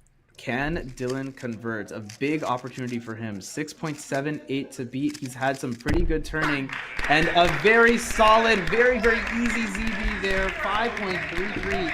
He is up. He's up 2 solves to 1 on Giving up a great opportunity there, given that OLL once again, but then the nerves of knowing that he could be up 2 sets to 0 against Timon Koleshinsky. Wow, and this is big, folks. Wow, I wonder. You have to wonder if Timon is feeling the pressure a little bit, because like I said, if he loses this one, that's a huge shift in the match. We could be talking about 1-1 right now, where the first 2 sets basically didn't happen, or we could be talking about 2-0 Dylan up in this first match in grand finals. To take a timeout, as he has not been doing some great solves in this set so far. Got lucky on that last one that Dylan didn't manage to beat a 672. And yeah, he's got an opportunity to even up the match now. I mean, I think lucky is exactly right. I think Timon did get away with one there. Just the not solve here. Dylan Miller could go up 2 sets to none against Timon Koleshinsky. Needs to execute here. Fast ZB recognition, 5:02. Very, very, very solid. That is the type of time Timon needed, and that is going to put Dylan to that timeout if he kind of got iced a little bit. Surely Timon was just looking to do well himself, and unfortunately the long last layer was not able to do it. Dylan actually had a huge chance there of potentially taking this one. Not sure if it was a +2. It doesn't really matter at the end of the day. And Timon got away with this one. How did Timon win this set? Ton against Timon this entire week in between Berkeley and San Diego. But his turning is just looking so good in the F2L stage right now. 5.87, a great solve. Very, very comfortable for Timon to do. 5.87 to beat. One of the best in the world. Soon ZB is the play. 5.54. Little fist bump from Timon. Timon is back. That's when he wasn't supposed to. Here's Timon now. Very smooth. Very, very smooth turning through F2L. Only complaint you could have is maybe a little bit on ZB recognition and the very last turn. But very comfortable. Up 2-0. This is much more of what we're used to. 6:26 the time to beat, and it's just too comfortable for Timon. 4.84. Wow, that is a Timon set. The Titan Timon has woken up from his slumber. He is now up 2 sets to 1 after winning back-to-back sets. Very, very dramatic fashion, and he only needs one more to close this out and put an end to PSL Berkeley. Oof. Wow, what could have been? CCTV cameras are completely off right now. It's his to lose this solve. Just needs to beat 774, and he's going to do it comfortably. 5.7, and he is up 2-0. Now, can Timon reverse sweep and end the entire competition right here? An incredible solve from him, 4.37. He's pumped. It means so much to him because Dylan is almost certainly not going to beat that. Just incredible. Just when you think Timon's out of it, he comes swinging back. A 4.3, a flawless solve, doing a ZBLS, which gave him a PLL case. And a good celebration from him. But this is very, very interesting. Dylan up on set point. And this is a great start. Exactly what you want if you need to beat a 5.67. The characteristic bang right there. And we're all tied up, folks. 2-2. Dylan Miller, Timon Koleshinsky, Grand Finals. Bang, bang, but Timon is not dead yet. It is 2-2. And remember, although this is the grand final, Dylan came from the lower bracket. So if he beats Timon, they reset the whole match and they... Deciding fifth solve of this first half of grand finals. Potentially the last half if Timon can capitalize. There's Dilly, flawless execution once again, 507, and he has put the dart right near the bullseye. What a start for Dylan, some flawless turning. I said earlier I wanted him to have flawless F2L turning and flawless last layer, and that happened right here. A bit of a mistake. This is nuts. Like, I mean, Timon is amazing, don't get me wrong, but an exec error in F2L means he's already lost it here. 5.74 is not good enough, and Dylan Miller in set number 5 is up 1 solve to nothing. So it's not a free win for him. Yellow Cross is the choice here. Just an amazing F2L. No, absolutely no problems. The edge is already oriented. 5.6221 here, and that would be huge for him. You know, we're talking all about Dylan, but if Timon can just claw back, which it looks like he's going to do right here, Timon now is 1 solve away from just ending it all, and it just won't even matter that Dylan had an amazing run. He got a 3 in there. But he's done it before. Can he do it again? Oodles of edges that are oriented here. Just needs to execute. A little bit of hesitation in OLL and a Z-perm potentially. 5.86. He beat it. Oh my goodness. It's just too simple. Oh my goodness. A huge cube drop, but he's got it. 5.71 in dramatic fashion. Dylan Miller gave him a run for his money. 3-2. But oh my god. Timon Koleshinsky, when it came down to it, backed himself and he did it. Champion Timon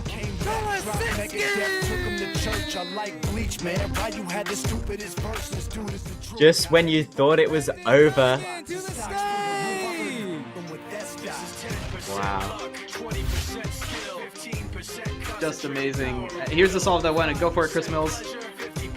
Yeah, the solve was looking flawless, and then as he got to the last layer, it was looking like it was all over for Dylan. This ZBLL, bit of a pause, but great execution. But towards the end, he drops the cube 1 turn away, grabs it. Looks like he's lost the solve, but he gets it done just in time. A bit of a sloppy way to win. Definitely not quite as flashy as he finished last week. Welcome back from the break. Hopefully you enjoyed the Dylan Miller glaze sesh throwing on the PSL highlights, dude. Trust me, I did not ask for them to do that. They just did it on their own accord. But yeah, hopefully you enjoyed it. Manu, so before we went to break, we were talking about a few things. We were talking about tier 1 competitions, and something that we talked about on the Millisecond podcast was if kids, specifically under the age of like 15 or 16, should be eligible to compete in whatever we categorize as tier 1 competitions. Okay. Given the recent WCA head-to-head debacle, we don't need to get into that too much, but the fact that kids are under so much pressure to compete at a high level, I don't think it's really fair to them. What are your thoughts on instituting an age limit for people competing in these tier 1 competitions and what the effects would be on the community? Yeah, I think that unlike other hobbies, other esports, cubing is and probably will always be geared towards younger people. Okay. And you know, that's like not like your teenagers. It's like, you know, your young teens, your preteens. that kind of, age range.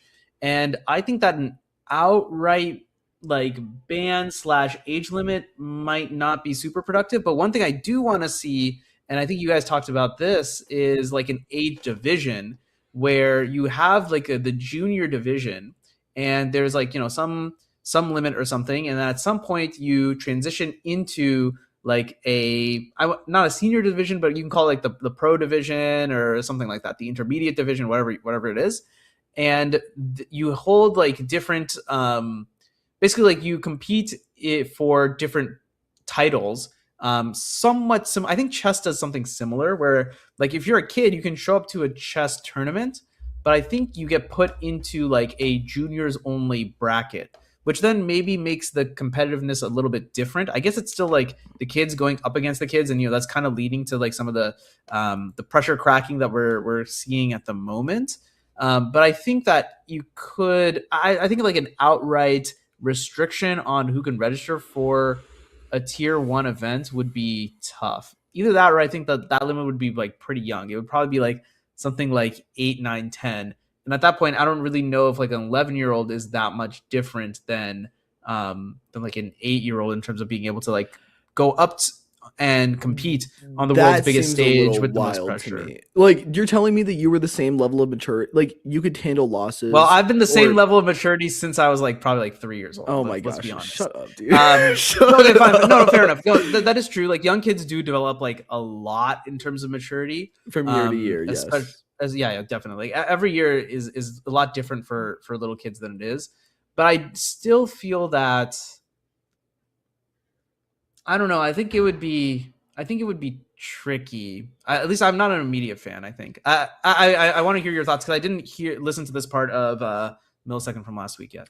So my thing is, right, look, I have been a high level competitor since the age of 13. First off, I was under so much pressure at the age of 13. I could not imagine being under that pressure at the age of 8. Okay. And then we're seeing these people like Yishen, Yunji Lian. They are literally 6 years old in the top 25, top 30. Okay. These people these children do not need to be under this amount of pressure or scrutiny from the community or whatever it may be, especially with the mishaps happening in the head-to-head competitions and whatnot. Like, not all that is on the organizational body currently, but, to a degree it is. And so in my head, it's like, there's a few reasons why I'm in favor of an age division, okay? One, I think it promotes kids to stay around in the community for longer. Okay.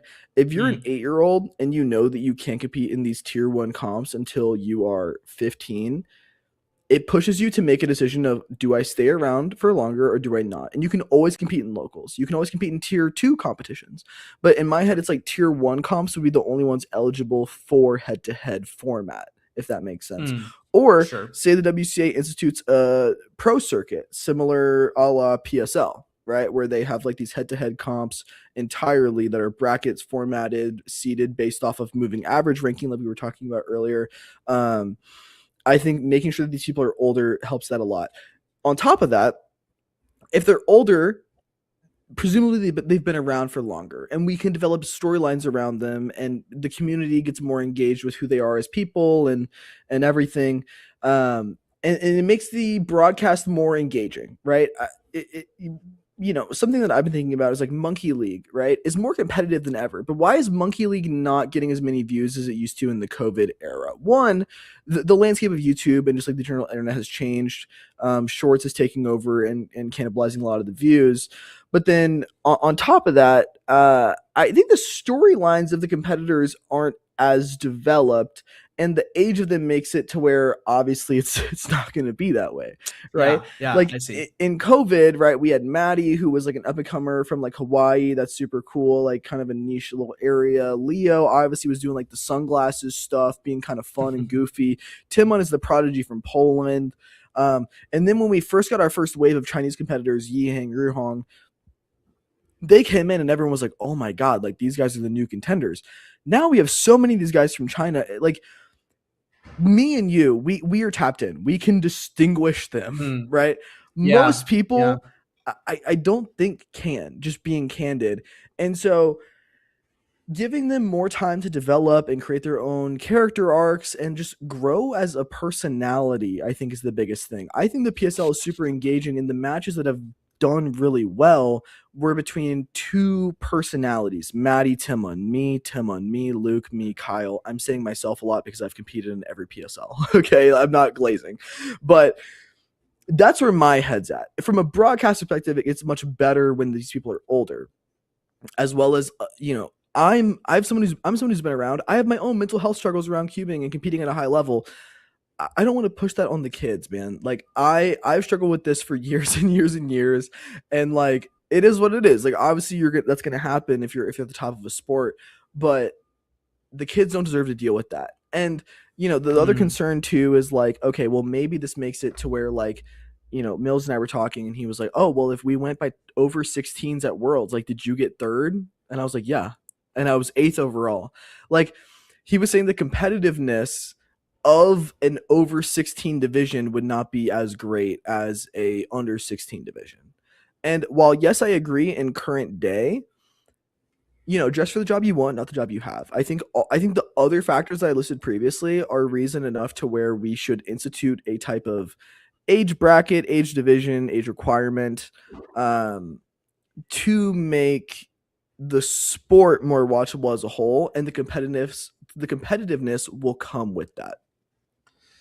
Sure. Okay. So some other things. I do think an age division makes a lot of sense.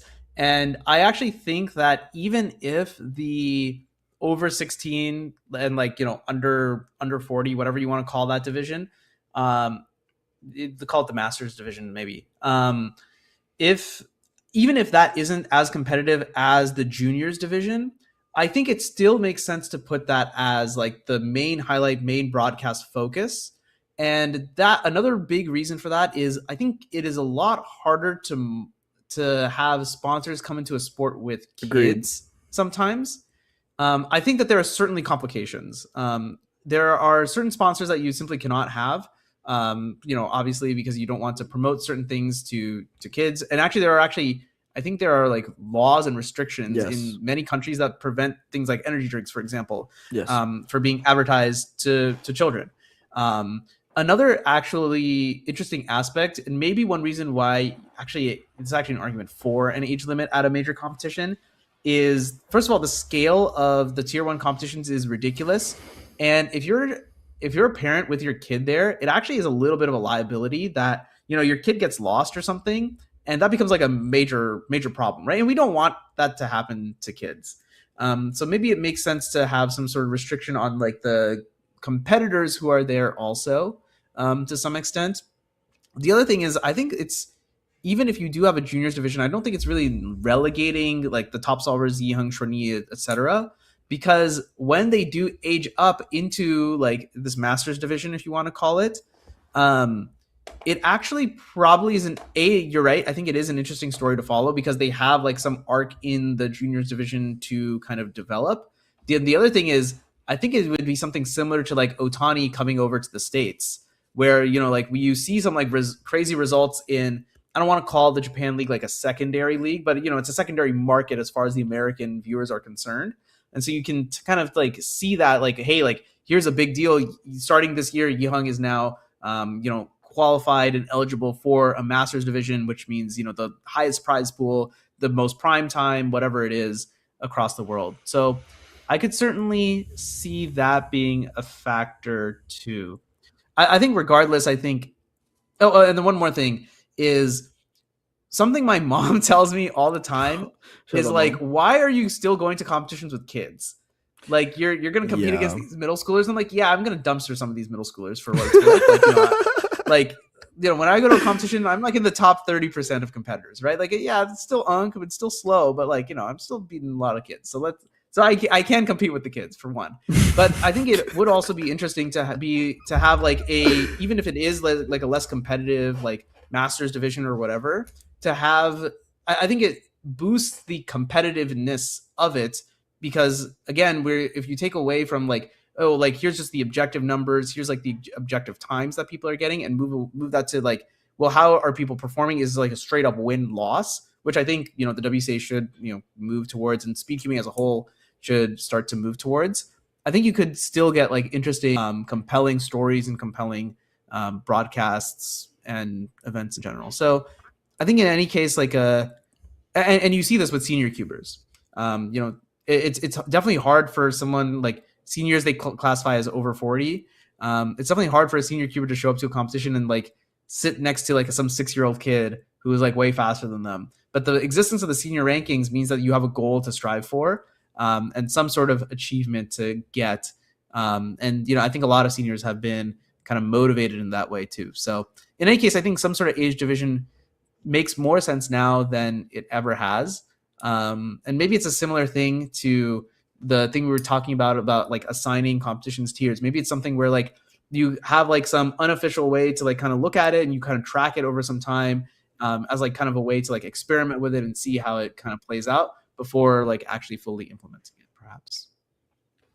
The other thing I neglected to mention is I think if you institute an age division and you make the masters or just like over 16, under 40, the main event, I think it legitimizes the sport a lot more. It's hard to watch children compete against each other and be like, oh yeah, this is the highest level of competition. Right. But it is, and we're used to that. And I think, like you said, it's going to always be the way that is what it is. But I think when everyone who's competing is like self-aware and a conscious human being, maybe, it makes it to where you can appreciate the mentality of the sport a lot more, the quality of the solving under pressure a lot more. Everything around it just gets a lot cleaner. Okay. So that's kind of where my head's at. And I agree with you as well on the marketing. Like if we want money to come into the sport, we need to be marketing to a demographic that has more disposable income, or just a demographic where we can market to without excessive restrictions, So either way, I'm in favor of it. I think very clearly. I'm also a very biased party because if we start doing an over 16, like dog, I'm like top 5 in the world. I benefit very heavily from this. But for the sake of the sport, I think having it be an option is a huge benefit. Yeah, I think certainly it would be interesting to track and kind of see like, okay, well, let's just have like some like unofficial sort of like rankings for people and see like how that motivates people, as like has been done with senior rankings. And we already see that that's been, decently successful to some extent. And yeah, I think it's certainly an interesting topic, and, it does us no harm to consider these, to at least think about it, right? Because it would be bad if we didn't think about it and then later like, man, why didn't we think about that like 10 years ago? At least it's something that's brought up and someone can start putting together some sort of like, hey, here's some feasibility study on how this would go down. Gather feedback from other people. I guess that's kind of what we're doing when we're just chit-chatting. When we're yapping, We're actually on the forefront, the cutting edge of the sport. We're actually doing a lot for the community right now. Just in the think tank. Okay. Let's back it up a little. One of us is in the WCA and is actively like making changes. The other one is just a little bit of a complainer. So that is true. Look, I'm self-aware, man. I told you, I was like, look, it is not my forte to tell you what changes what avenues we need to do to fix these things, but I'll tell you where there's problems. Like I'm aware that I just blanket am going to make statements, and hopefully it gives you some direction. We'll see. No, I think lots of interesting topics have been discussed on this version of Dilly Dally. I think we still have a couple minutes to go before we get into our next match. Dylan, anything that you kind of want to talk about in the last couple minutes before? No. Okay. I think it's cool that everyone here is competing at a college age because it's hard. I guess one thing I'll say is it is hard to criticize kids. Like, and you've heard me do this on +3, and I actually have flack for it as well. It's like, why are you coddling young? I think it is and I guess it comes back to a pressure thing, right? It is like when you talk to an adult can like kind of like deal with pressure to some extent. Because they've been through these trials and tribulations before, whereas like a kid is like who's like kind of like just is not equipped with the same mental capacity to deal with it. And that's also why I think there's a balance between saying that like a kid is like explicitly like cheating or is starting beef or whatever, and saying that you can kind of like speculate a little bit more on what adults are doing compared to kids. So I think that is also certainly one aspect. It's a lot easier to say like, hey, like, you know, they need to clean this up, or this was a poor thing. Whereas like a kid is just like, it's just impressive that they are just competing at this ability at all. Yeah, 100%. It's interesting, like the fact that everyone here is competing at a collegiate age, like me trying to balance a full-time job in cubing, plus school, plus my own career. It was the reason I dropped out. Like, you know, maybe my time management was poor, and it definitely was. But like, you know, I decided I want to pursue this whole cubing thing, and you know, for what it's worth, like I think it's going pretty solid. But respect to everybody for even making time to get this done and putting on a show for everybody. Like, it's not easy, you know. Respect to the crew getting this done, like on Speed Cubing TV and the currently running CCC team. Like, it is so hard to get this all going. And you know, even you and me, the fact that we're able to hop on, like, We're here, take a few hours out of our day and get this going, like it's cool. And like you know, I just want to see cool stuff happen in the community, and I'm also hyped to watch some great solves from these competitors. They lured me in. They told me, yo, you want to commentate a Matty match? And I was like, oh yeah. I was like, No, dude, there's no way I say no. Like, what do you mean? And I mean, and Matty showed that, right? Like, he shown like the diamond he is, and you know, that 463. I think that really that goes to show like what kind of solver Matty is and what he's like truly capable of. Matty unleashed, so to speak. I mean, and we have some great solvers upcoming too. We might as well move into the preview section. And Dilly, this is a crazy preview. So let me just go through some of the stats here. So in the preseason rankings, the upcoming match is UW-Madison, who won CCC last year, by the way, is going up against Rutgers. And in the preseason rankings, UW-Madison was seeded 3rd. Rutgers was seeded 5th. After the round robin, where each team played 3 matches, UW-Madison was ranked 2nd by team average. Rutgers was ranked 4th by team average. And we're getting this matchup in the quarterfinals of all places. Depending on the way you set up this bracket, this very, very easily could be a finals match. Like, that's the level of quality I think we're going to see in the competitiveness between these guys. I kind of want to go through some of the solvers also. Dilly, who stands out to you just like from the get-go? Oh, UW, obviously we have Zeke Mackey, Simon Kellum also pretty good. And then Mahir is kind of like their ace in the hole. Mahir, former Indian NR holder, to my understanding, like very, very competent solver, like mid-6. Very, very good. But yeah, Zeke is obviously going to be their anchor here. Zeke in the last set didn't even get a sub 6 to my. Yeah, he got 1 sub 6 in his last match against what team was this? Pennsylvania State. Penn State. Okay, buddy. Yeah, so he gets 1 sub 6. Obviously, a sub 6 official. Mahir solves fine, solidly enough. The thing is with CCC is as long as you have 2 competitors that are pretty good, you're in a great spot. Especially now with the new format, where it's going to be every competitor goes twice. And the thing with UW is they happened to get a tie in their last match, or in the round robin. They got a tie. Round robin, yeah. And that kind of messed up their seeding a little bit. So I think that the seeding isn't showing necessarily how good they really are. They probably would have still ended up 2nd in comparison to whoever got Columbia, right, was 1st. Or Berkeley is Berkeley. First Yeah, Berkeley was 1st after round robin, yeah. Yeah, so they probably would have gotten 2nd compared to Berkeley, but maybe, just so that way played out not in their favor. Okay.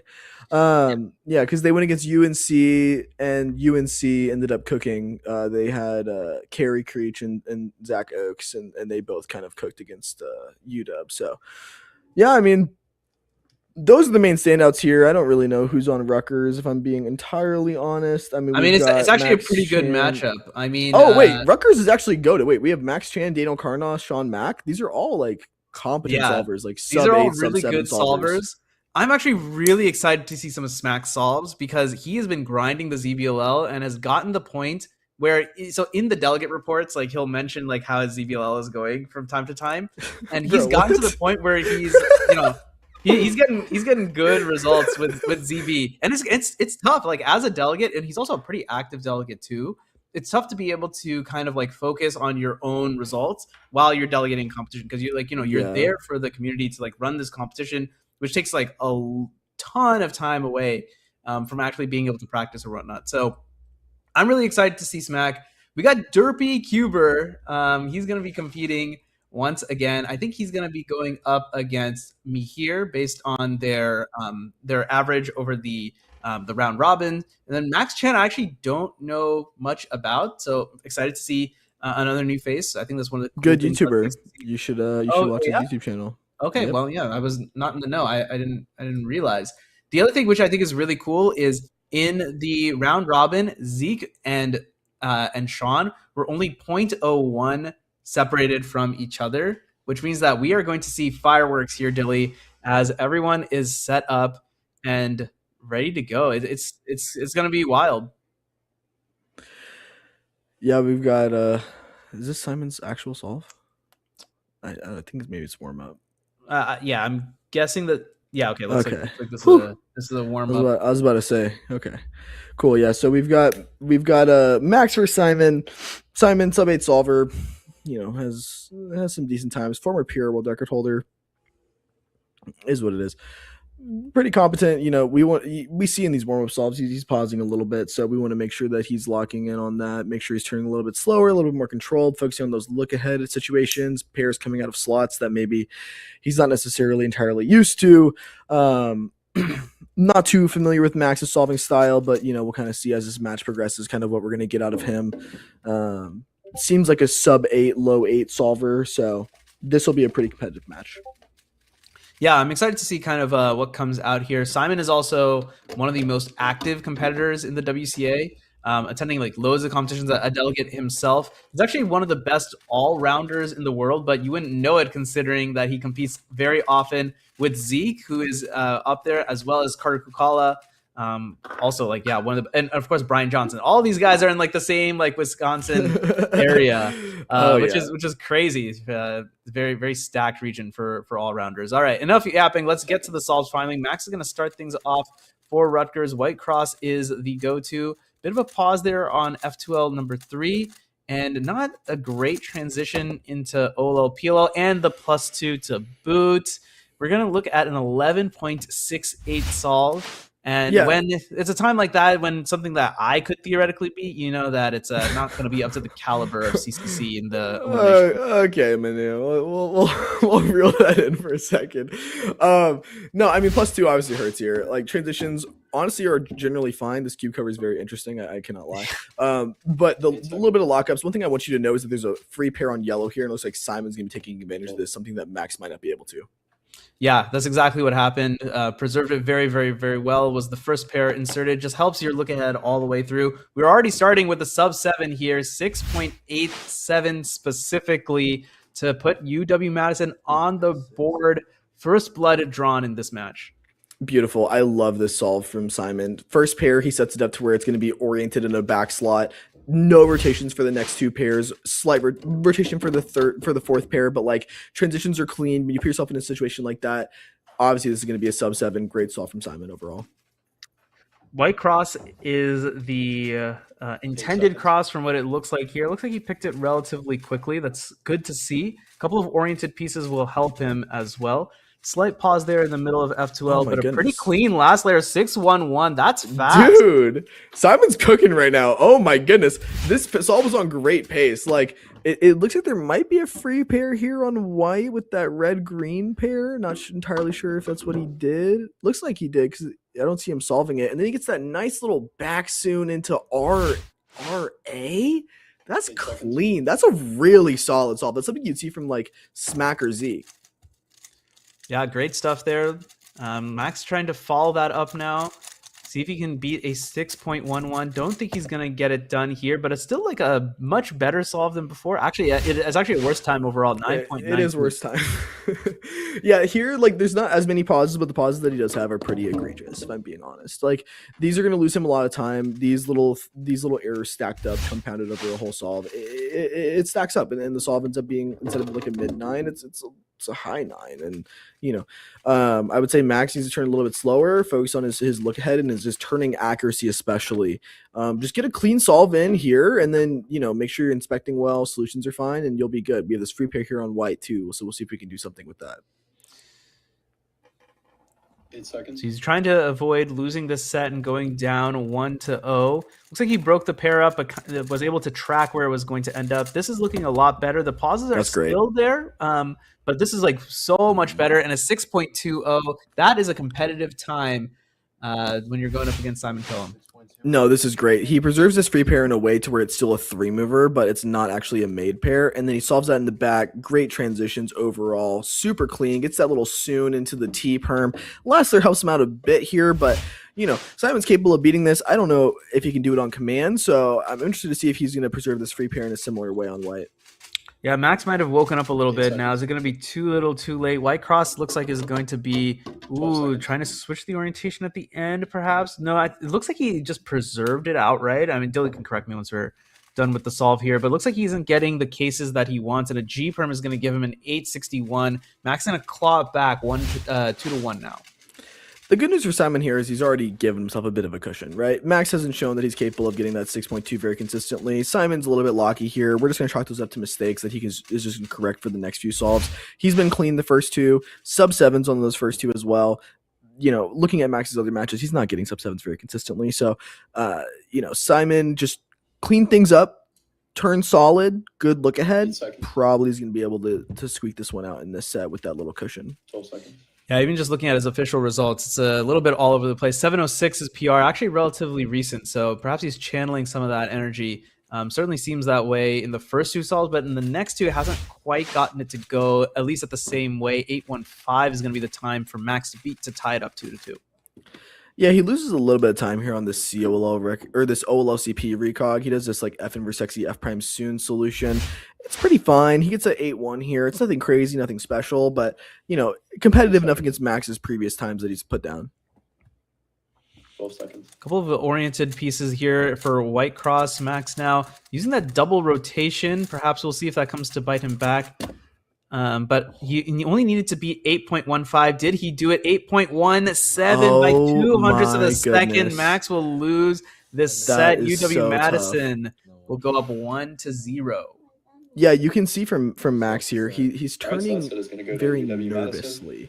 The turning is quite sporadic. You know, he drops that 6-2 when things go well, but on these other solves, you know, he's +2ing, not getting great times. Like this one, you know, you see here those little shakes in between the turns, not turning very linearly, leading to those minor lockups, compounding over the whole solve, gives him a, you know, just barely misses out on beating Simon on that one. Could have tied the setup 2-2 if he just, you know, I sound like a broken record here. Just turned a little bit more controlled, a little bit slower. You know, that's really all it is. And like you'd be surprised. Like you look at these top level competitors, like these Yihangs and these Xuanyis, they look like they're turning like crazy. No, that is controlled turning for them. They're turning accurately and smoothly because they have the inspection depth or the look ahead to be able to allow them to do that. You know, most people here, something that they can learn from.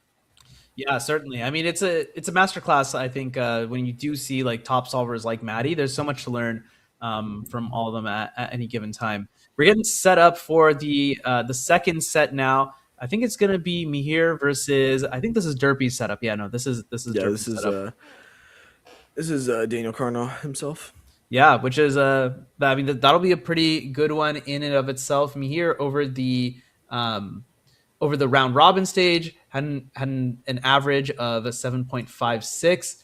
Derpy 7.65, super close between the two of them. And I'm hoping that that's going to carry over into this quarterfinal match. Yeah, and as a note, our previous match was a round of 16 match for Columbia and Virginia Tech. This is a quarterfinal match. The winner of this is one of the 4 best teams in the country and advances into the semifinal. It'll be pretty exciting, and every point matters that much more.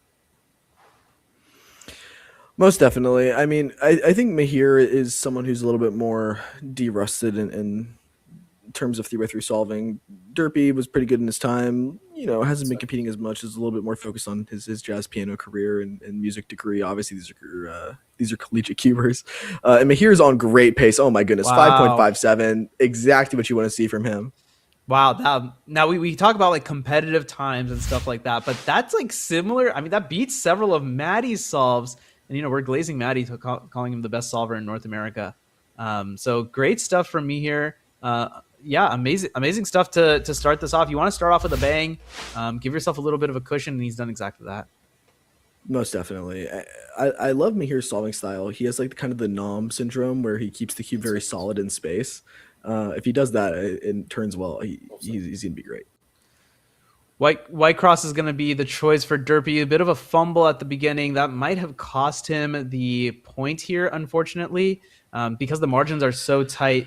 Looks like he ended up with an 8.6. Yeah, not going to get it done. Even if me here had +2, actually, he still would have won the solve. So 1-0 to UW-Madison.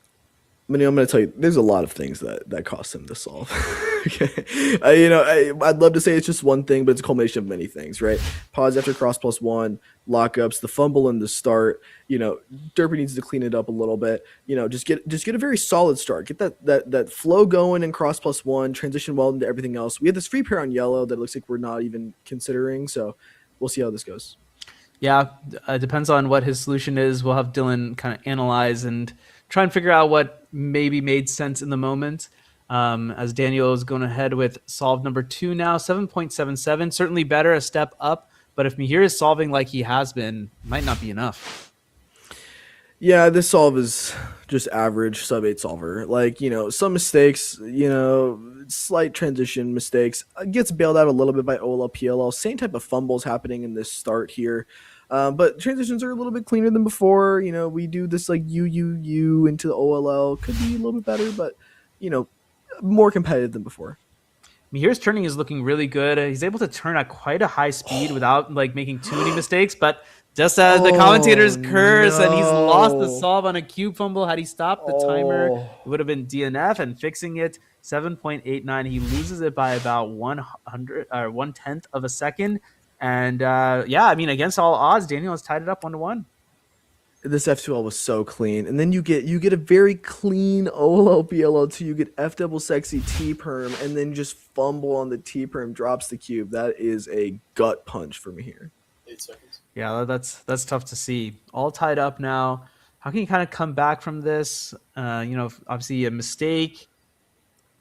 Yeah, coming back by getting. Oh man, it's the PLL. The PLL is really costing him. Like unlike the solvers that we saw from Columbia, who like had fantastic F2L and could kind of give up a little bit in PLL. Mahir is giving up way too much, and the solvers on the other side on the Rutgers team, you give them an inch, they're going to take a mile. So this is a tough one. 886 is the time to beat for Daniel. Dude, this was a sub 4 F2L from Mahir, and he did OLL twice and then messed up the PLL. That's just really unfortunate to see. And it looks like Derpy's taking very much advantage of this solve, coming out with a low 7 here, 735. Transitions are cleaner, turning is cleaner, everything's a lot cleaner for him. CN solver here for Derpy. Like, Mahir was very clearly on pace to beat this, but if you're not going to be clean and you're going to lose time on those cube fumbles, like, yeah, you can't allow that to happen in these types of single formats. Yeah, it's like coulda, shoulda, woulda, right? Like, theoretically, like maybe like had he executed the G perm cleanly, like yeah, maybe he could have beaten that, but that's just not what happened, right? And that's why speed cubing is a very interesting sport. It comes down to the very fine motor movements of all your fingers and whatever finger plasticity, whatever you discussed previously. Red cross solve for Derpies on solve number 4. He's ahead 2-1, but a 9.8 means we could see this tied up once again. Yeah, too long of a solution, too many pauses, too many rotations. All in all, just not very clean. Lock up in that OLL. PLL is not a great case. Just nothing's going right for him on that one. Mahir just needs to solve very cleanly and solidly, get his footing back, and he'll be great. Yeah, maybe this will be a little bit of a confidence booster if he can just, get through this without making any major mistakes. A couple of minor mistakes I'm seeing here, but 7-1-9 is more than good enough, and he has tied it back up 2-2 in a very back and forth set. Yeah, it's weird. From what I can see, it looks like the first pair, the actual solution for first pair looked a little bit uncertain, and then it led to just a little bit of time loss. At these margins, you really can't be affording stuff like that. Mahir seems to have a very all or nothing turning style, where if he's not going all out, things aren't going to go great. But ties it up. This is great. We're on match point. Very interesting timer start where he's just barely has his fingertip there, and I don't know, it clearly works for him. 5.68 is an extremely competitive, just fantastic solve. I see a little bit of me in Mahir, man. I can't lie. He's just gonna turn the cube, and it's either gonna work or it's not, man. And here it works. He gets a 5-6, super clean transitions. Everything's going good. That's great. That's a really competitive time against Derpy. Yeah, big pause here as it looks like there was maybe some keyholers other going on in F2L. I mean, a good solve from him, but just not good enough, unfortunately. Sub 7 is not going to get it done. And in this back and forth set, Mahir comes up on top, and he's given UW-Madison a pretty big lead now, 2-0. The Rutgers is in the hole, but we got Smack coming up, and he's about to put a smack down, perhaps. Yeah, this is going to be a great match between Zeke and Smack. I mean, like you said, they're only 0.01 off in median. Looking at the solves here, Mahir, pretty good, a little bit inconsistent. We'll see how that plays out for the rest of UW's matches. I think he's kind of going to be their X factor, right? Like we said, if Mahir is dropping better solves than Zeke was, Mahir's dropping better solves than Smack was, better solve than Matty was in his match today. Right. If he can do that consistently as their second solver, that is a guaranteed set every single time. Now, you need Zeke to come in here and kind of clean this up, finish these sets out quick. You don't want them to get this momentum back because, we saw Max get that 6-2. There's a world where maybe he catches a heater against Simon. Mahir's inconsistent. We've seen that Derpy's able to drop these sub 7s, low 7s. There's a world, not even trying to just play it up. There's a world they come back from this 3-2. Just being so for real. Well, it's because it's so tight. It's very, very, very evenly matched, and all of the competitors have the ability to get into that not just sub 7 range, the sub 6.5 range, and it really is going to come down to a variety of different factors, and some of which are just going to be impossible to predict. So buckle up, everyone. We're on one crazy ride. It's been bumpy so far, but hey, what's a roller coaster without a couple bumps? So true, Manu. Spoken like Confucius himself. All right, let's take a look at some. I'm really excited to see some ZB action coming out from. I think actually both these competitors have some good ALG knowledge. Smack looking pretty good, not needing to use the ZB there. Ended up with a solved cube 6.59. Yeah, I mean that's right where you want to be. Very competitive.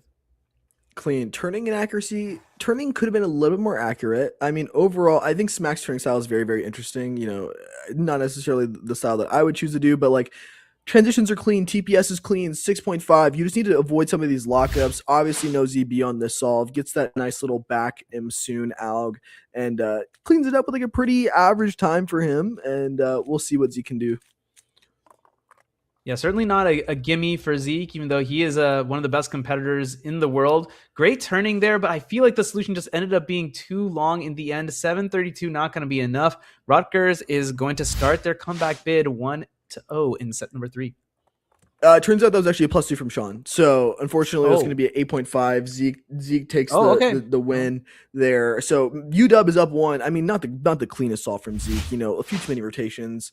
It could have been a little bit cleaner, but overall, it's enough to get the win. That's all you really need, right? It's a singles format. We're not talking about averages. Gets the win over the very fortunate +2 from Smack there. But, the pace that we're seeing from Smack is a lot cleaner than what we're seeing from Zeke. So I would not be surprised if Smack's able to come back in the remainder of this set.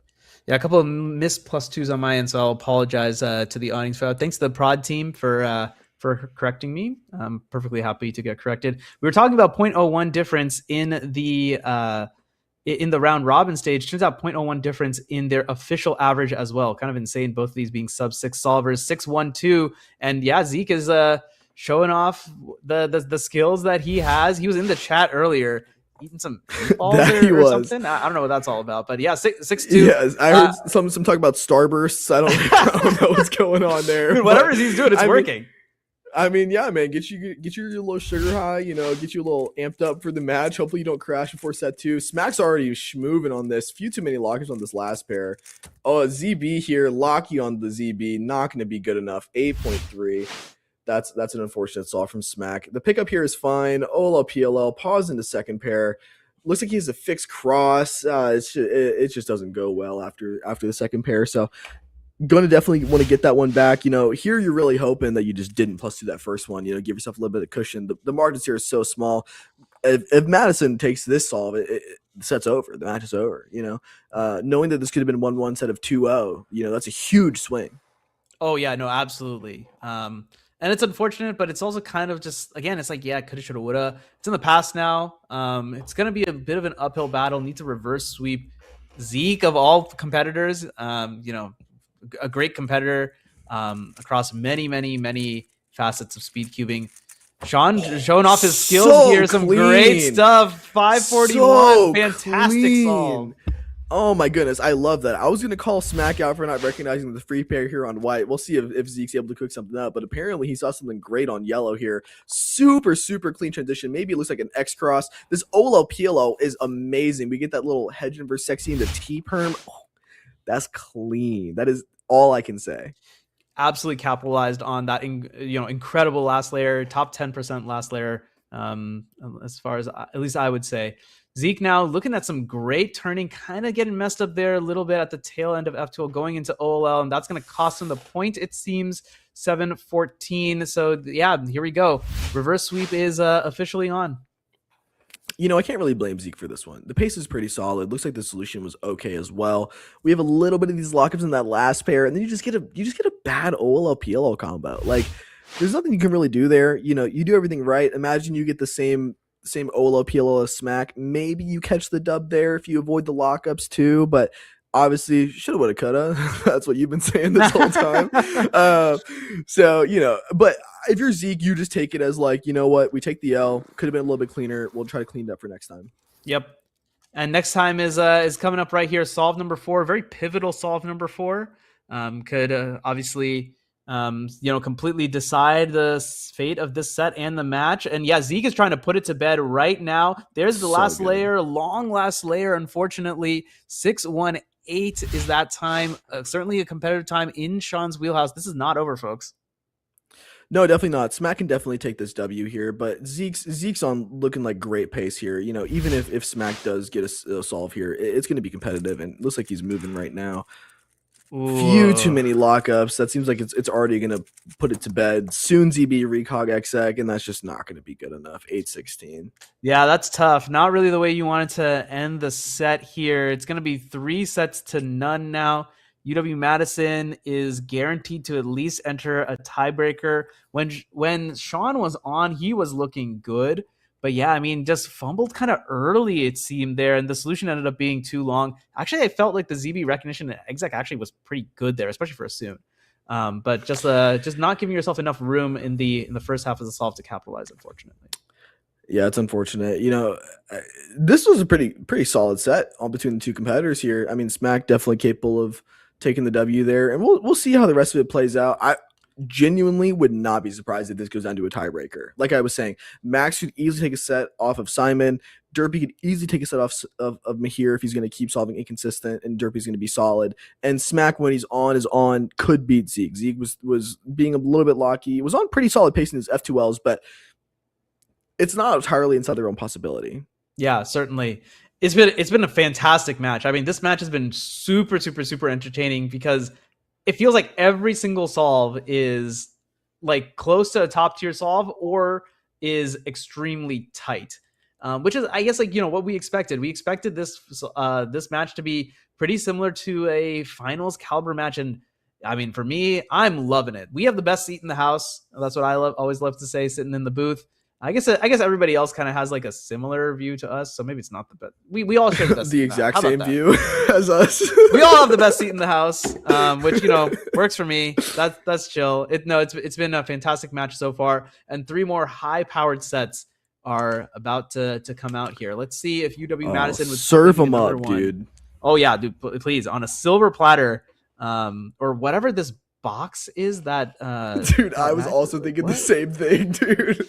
It reminds me of those like Danish cookie boxes that are like the sewing sets or whatever. Anyway, back to the match. Let's What are you on about? let's lock it a little bit. White Cross is going to be the choice for solve number 1 of set number 4 in this huge quarterfinals match. Oh, there's some ALG knowledge. Oh no, not quite. I thought that was going to be a ZB and ended up just being OLO PLL. 738. I mean, that's a good solve. That's a man out for my heart doing Pi COLL in 2026, man. That's so awesome. We don't need ZB knowledge. I will say there's a free pair on yellow here from my understanding. It looks like Max just has never gone for yellow, so it looks like he's going to be a white only solver. We have this 5 mover here. It looks like he's not going for it. And the cross +1, I think, is already kind of spelled the end of this solve here, unless we get a skip. Nah, we get Z perm, of course. You hate to get a Z perm off of solved corners, man. Dude, it's the worst thing that you're gonna get, man. Dude, don't get me started. It's the worst in OH too. It's like for me, it's like you do all this work to orient edges, you do all this work to do a COLO, which might not be the most efficient, and then you just get Z perm. Like, come on, what is the point? Very unfortunate there. Gonna drop the first bad, one. Needs to come back if he's gonna keep Rutgers in the match. And maybe he's got a good one here. He picked his orientation very quickly. Now just trying to figure out the best execution angle. Competitors are so good these days that they can now use their inspection time to figure out what the best execution angle is as well. And he's capitalized at least early. Can he finish off the rest of the solve? A little bit pausey to recognize PLL. 718. But, I mean, that could go either way. Simon did get a 7 in the last solve. Let me give Max his props here, man. F moves for the first pair for a bad edge, and then he gets a 7 mover that's oriented immediately after. That is chef's kiss. As a coach, I love to see it. Maybe he didn't know the EO of the next pair. I kind of doubt that he did. But I'm going to give him the credit regardless because, man, that is exactly what I want to see. Good solution coming out of Max here. Good transitions. Nice little back soon. Super clean. Little shout out from the blue collar cube scholar himself. Looks like White Cross will also be the choice for Simon. Can he beat that 7 that Max put up? Oh man, the exec error on the PLL 909. No. We're all tied up, Dilly. Oh my goodness, dude, he had it, man. He was right there. And look, not blue collar, man, don't do this YD in perm, man. Like, you see he hits the first 3 moves, instant lockup. That solve goes from like a 6-8, 6-9 to like a 9-0, okay? I'm sure he can do it cleanly a lot of the times, but you really need to value consistency in your ALGs. And for me personally, I found that ALG is nowhere near consistent. You want to do the RUF instead. Especially in the singles format, right? Where like you can't, there's no solves that get dropped. You kind of have to be like on point every single point. Very easy to preserve that pair sitting in the back there. He's going into last layer, H perm now, 732. He's hitting his head a little bit. Maybe recognition could have been better. What did you see there, Dilly? Yeah, so we have a free pair here on yellow. Simon cleaned up pretty well with free pairs on his previous solves. This is that orange-green free pair. Really clean transitions. He does this U2. He does Pi COLL again. People make fun of me for doing Pi COLL, and so unfortunately I do have to do the same to Simon. Just do Pi, man. Like, it's the worst ALG anyways. Just take the edge. Yeah, exactly. That one was just going to be edge too, so... Maybe a miss there. We'll see what. Miss executed on cross and just sloppy on F2L. Looks like this is going to be 2-1 to UW-Madison. He'll really want that one back. 956, not good enough. 2-1 now. You can see him lean back in the chair, man. He knows that he threw that one away. I mean, it's hard to tell what was going to happen if he did the cross right. I mean, it's a 9-5. The cross situation was not the only thing that caused these problems. 7-3 is a pretty competitive time for Max to beat. He gets that 6-2 earlier. I think he got like a low 7 as well, but 7-3 is going to be pretty solidly outside of his wheelhouse, at least from what we've seen so far. So, try to clean these things up.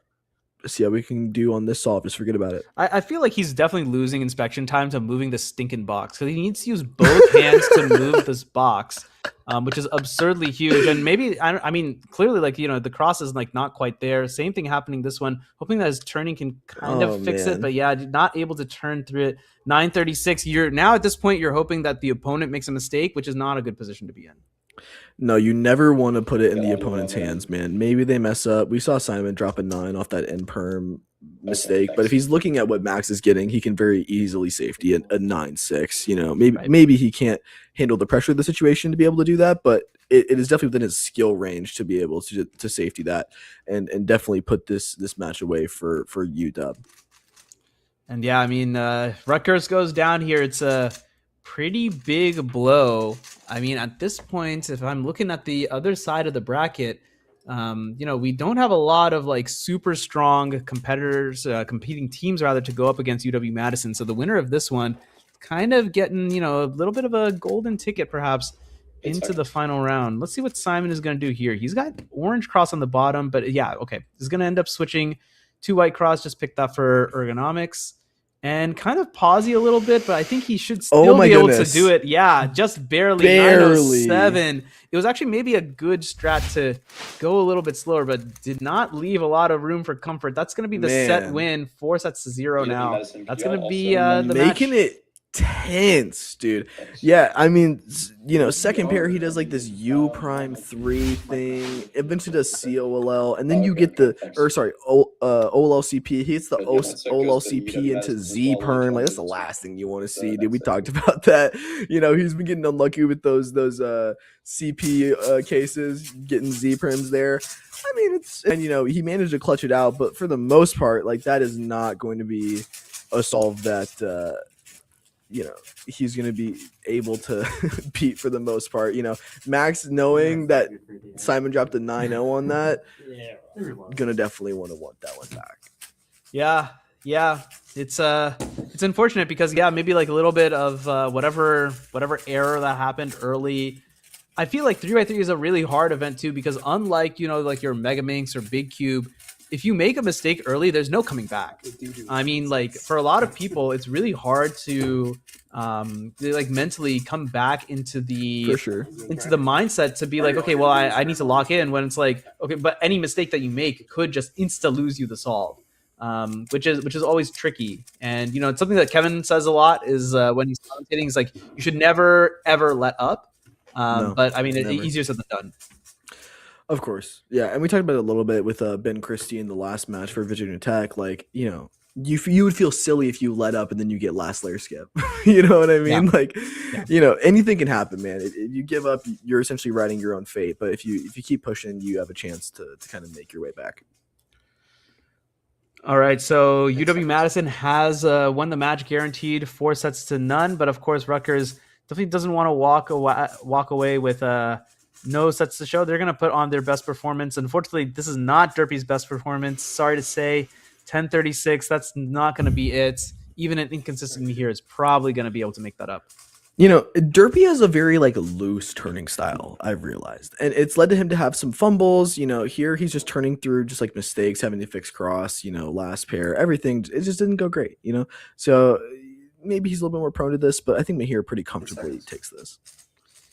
Yep, barring any major mistakes, and he's looking good, pretty good throughout the first half. Little bit of a small exec error, 692. He'll probably want, you know, something better than that, but that's gonna win the solve, and that's all that matters.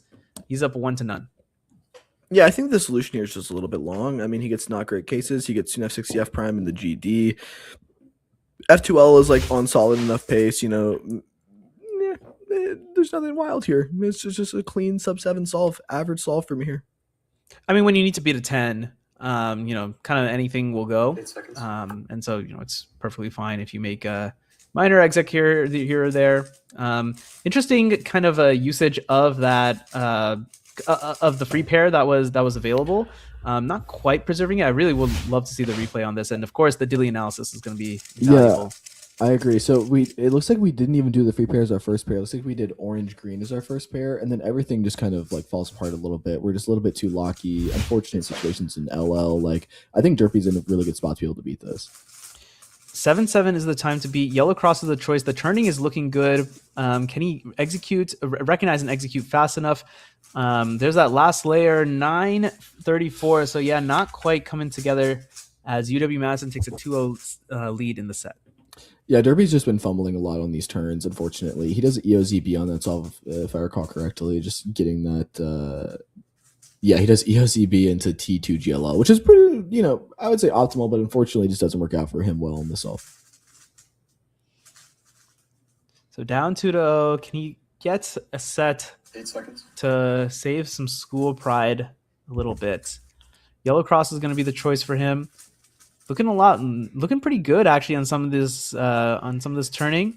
G-perm, it seems to be the final algorithm he executes here. Hopefully not his last algorithm he'll execute in this tourney, as he gets a 7.60. Yeah, I mean, pretty clean. He has like 2 keyhole pairs, gets this last pair here. Slight lockup on OLL, slight lockup on PLL. It's an average solve. There's like 1 or 2 minor things you can point out, but transitions are fine, but still some fumbles from Derpy coming through. We're going to do the white cross. It looks like Mihir actually struggling a little bit. Can he close this out? And yeah, it looks like not quite. 8.46 is the time here, and Derpy will get one back. Dude, Mihir is such a bursty solver. It's honestly kind of insane, but just a few too many lockups, especially in that first pair, and then he's running into too long of a solution. That OLL PLO combo is like double sledge, double sexy into GD, like that, GB. That's just so move heavy, so hard to execute. Like unfortunate situations for him. 8 seconds. I wonder if it had to do perhaps of like that he knew what time that Derpy got and maybe tried to kick it into second gear perhaps, because I mean when he's solving first, he's solving smoothly, turning smoothly. That's kind of the Mihir that we've seen in the match most of the time, as he gets a 6:58 and puts up another solid time and very competitive. He's trying to win the set outright here.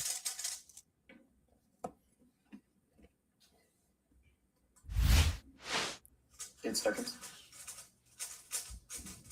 Yellow cross now is going to be the choice for Derpy. And I mean, this is a pretty fast solve. Oh man, the finish is just not quite fast enough. He loses this one by 0.2 seconds, and the set by that margin as well. 3-1 in that set, the 5th set of this match. And UW-Madison is they're on pace for a complete shutout here in the quarterfinal. I mean, wow, yeah. Yeah, most definitely. I mean, a little bit unfortunate for Rutgers here, obviously. Derby put up a pretty solid fight, I would say. Like, I would say the match is a little bit closer than kind of what the final score would tell you to believe. But, just not clean enough. Specifically, not just like slight turning inaccuracies, not just, recog errors. It was like literal cube fumbles. And those are not things that you're going to be able to do and get away with, especially against a solver of Mihir's caliber. Yeah, I mean, it's kind of been the story of like almost not necessarily who is solving better, but who isn't solving worse from time to time, which is tough as a viewer, right? Because you want everybody to be solving well, and we're clearly seeing some great moments when people are solving well. So it's just a little bit tough to see matches get decided by inconsistencies, but some of it is also skill issue, right? Like the best solvers shine brightest under the brightest lights, or as I like to say a lot, diamonds are made under pressure. So just unfortunate to see who's actually going to live up to that. It's been UW-Madison so far, as Zeke gets the 6th set kicked off with a Mitch 6.25. Mom, I got a PB, man. I mean, looks like we're going for a yellow cross here. Super clean. I mean, nothing really crazy. Hits that back insert, which we've seen Zeke do a few times. Smack moving on here. Clean OLO-PLO. Does that OLO-PLO. Could be... that's fine. 6-6. Unfortunately, just a little bit too long of a solution to be able to clean that up against Zeke. Yeah, I mean, the overall turning, to me, like the untrained eye, seemed pretty good. It just seemed like, the solution was just not quite there to match it.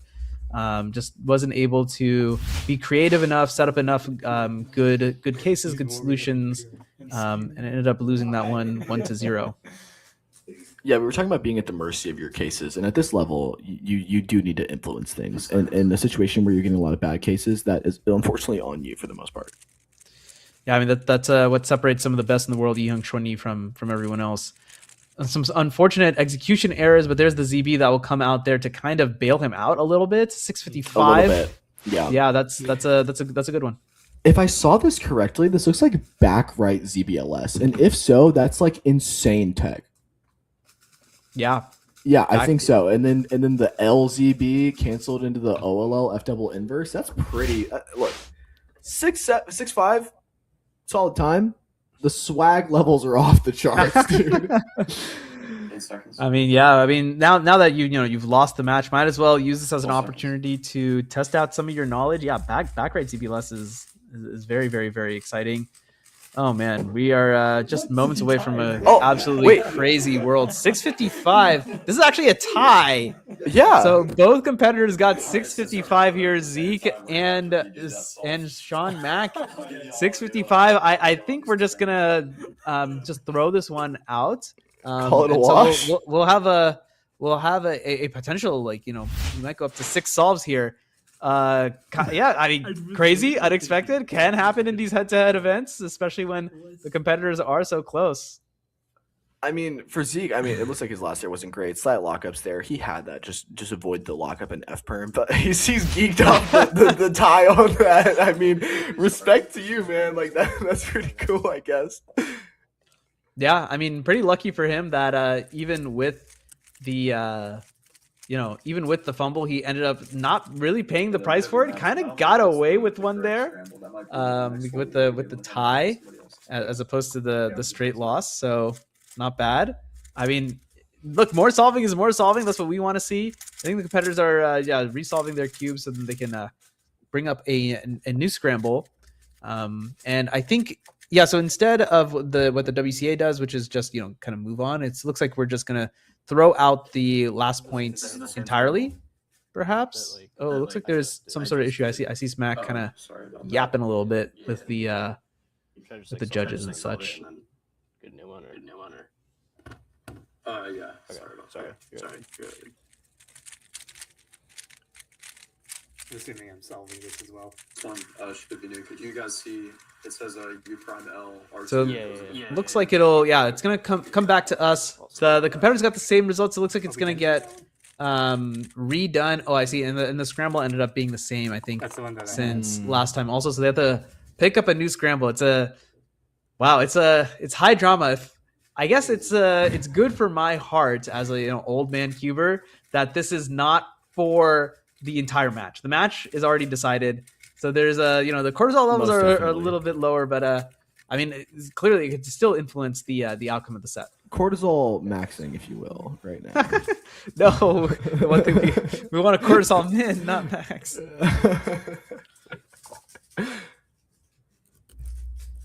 All right, Smack going here. Yep, back to the match. We're all set up. Shout out to the CCC guys, John Shittomantle in the back end, doing a ton of great work, bringing us some awesome content to commentate over. Unfortunately, Smack not really quite getting the solution to go. Dylan's shaking his head. I can see it in my little view. 686 is the time to beat. Yeah, unfortunately, just the fumble and the cross execution. This lockup here on these F moves, like that's so tough on that ZBLS. Look back here for ZB too, which is just we should never be looking back for ZB. Yishen does this, but you should not. Unfortunately, 6-8 from Smack. Yeah, I mean that's one of the things where it comes with learning ZBLL. So many cases, 470 plus cases. Of course, it's hard to have all of them down pat. Here's Zeke now, 705. Even with I couldn't tell if it was H perm or Z perm at the end, but he's given one up here, and we're tied up at 1-1. So we went Zeke, tie, and now Smack to in this crazy set 6. Man, Zeke rotated for like 3 out of the 4 pairs. Last 2 pairs rotationless. Hits the HCOLL. I don't know what's up with UW and hitting random COLLs where you should just do OLL PLL, but I don't think that's the reason he lost time here. I do think he was on pretty solid pace. Actually, the COLL might have been a pretty substantial reason as to why he lost some time. I think Zeke's turning is pretty good enough to where he can just hit the OLL PLL and he'll be fine. But old habits die hard. Yeah, certainly. Looks like there's a miss scramble coming out here. As Smack pulls out the 6x6 for some reason. Yo, what? The 6x6? And hitting the PLL parody. I mean, that 6x6 PLL parody. I don't know what that's all about, but I mean, look, he's better than I am. So if it works, it works. I mean, I don't know what to say. That's interesting. That's a interesting tech. Now we got the Mega Bigs. We're just doing Mini Guilford at this point. It starts with you, Prime. Yeah, what is going on here? Bro, where's the FTO popping out, dude? What are we doing? Come on, Smack. Oh man, that's hilarious. No, this is a great showcase for all the WCA official events. Speaking of Mega Mix, actually, did you know Zeke recently got I did. He see recently this. got Top 10. top 10 in the world. Very, very, very exciting. He's Shout really, out. really, really moving into that top player, and maybe finally giving the US a push to bring a Mega Minx world record. Although Timofey is so far ahead of everyone, it's gonna be definitely an uphill battle. But we got someone in the top 10. Let's go. It's hype. That's huge. Of course. We also have Alexi, by the way, who's also in the top 10. But Oh yeah, of course he's in the top 10. He has the NAR. yes. Look, it's 8 p.m. out here. I guess for these guys, I guess for Smack, it's like 11 p.m. So maybe that's affecting some of his turning. Simple OLL PLL there, even though I think it was 2 GLL from my angle. I'll have to see the replay. 633. That was OLL PLL. He had RB Right. RA as his PLL. Look, this is the first time I said it this stream. Blue collar solve, bro. Just straight OLL PLL, nothing fancy. Just turns pretty solid. No major lockups. Gets that RB and gets that 6-3. Ooh, I was gonna say turning pretty solid is Smack all the way up into ZBLL, but yeah, just a little bit of fumble, and that I think that fumble actually probably did cost him the solve as he loses this one 633 to 651. It's gonna be 2 solves to 1 for Rutgers, and we're on match point. I guess not really match point, set point. Yeah, that fumble on that pre-AUF into his exec angle is what definitely cost him the solve. That's an area of your solves where you just can't afford to lose any time. Recog maybe, exec maybe, pre-AUF no. Yellow cross now. Will this be Smack's final solve here? It's a UZBLL, gets it done. Needs to kind of do UU prime 608. I mean, with ZB, I mean that's good. That's a good time. Zeke isn't consistently beating that. I actually don't know if Zeke has a sub 6 in the match just yet. I can look that up real fast. Yeah, I mean, Smack turning here pretty solid. It looks a little sporadic, a little nervous. We see a few recog things, a few turning mistakes, whatnot, but culminates in a 6-0. It's totally fine. Sub 6 to win it here and put an end to this match. And it's not going to happen here. 665 is the final time. We're going to get a solve number 6, folks. It's not something we anticipated, but yeah, more solves. This is, we're aficionados. We're fanatics. Love to see the cube. Just too long of a solve. Just too long of a solution from Zeke here. Gets the Kame prone. Doesn't help in terms of move count. Maybe if it does the right thing, I think, objectively, but just going to be a little bit too long of a F2L on top of a slightly longer PLL there. It's could be a little bit cleaner, right? But we're moving into our deciding solve of this set. Very exciting. Like we said, 2 very evenly matched competitors. Let's see how it all plays out. Yeah, I mean, it would work out quite well for them to split the set count 1-1. Of course, Zeke is going to try and prevent that by putting together a stunner of a solve here. He is the one setting the pace. Let's see what he can come up with. I mean, pretty decent turning through and through. 659. Smack is just trying to kind of calm his nerves a little bit, trying to hang in there. But, I mean, that's a competitive time, and it could go either way. Definitely within Smack's wheelhouse. I mean, Zeke's just a little bit locky here, especially in those F moves and that wide back insert. Oh, PLL here is fine, but just a little bit off the mark. To be honest, I was largely paying attention to Zeke's mouth movements. It was crazy stuff. All right, here it is. Smack, what can you put together here?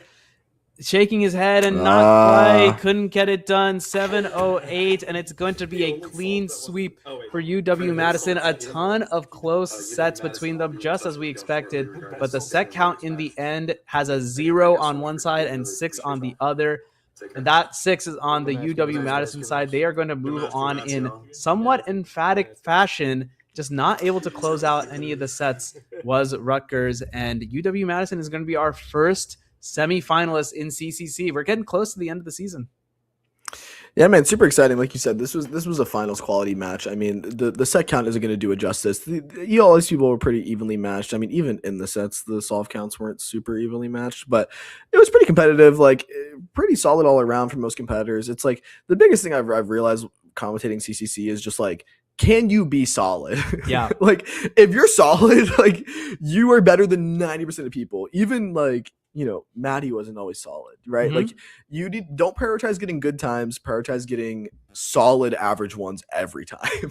Wow, it sounds like something I've been sounds like something I've been telling a certain orange-haired Cuber of late recently. Yeah. So whoa. real rich, huh? Whenever the WC changes their value system, maybe I'll adjust.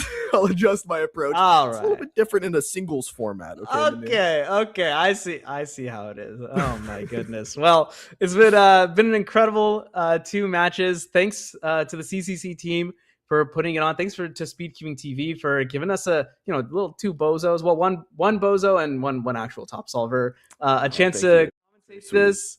And congrats to the teams for making it this far. Congrats to Columbia and UW-Madison for advancing in this bracket.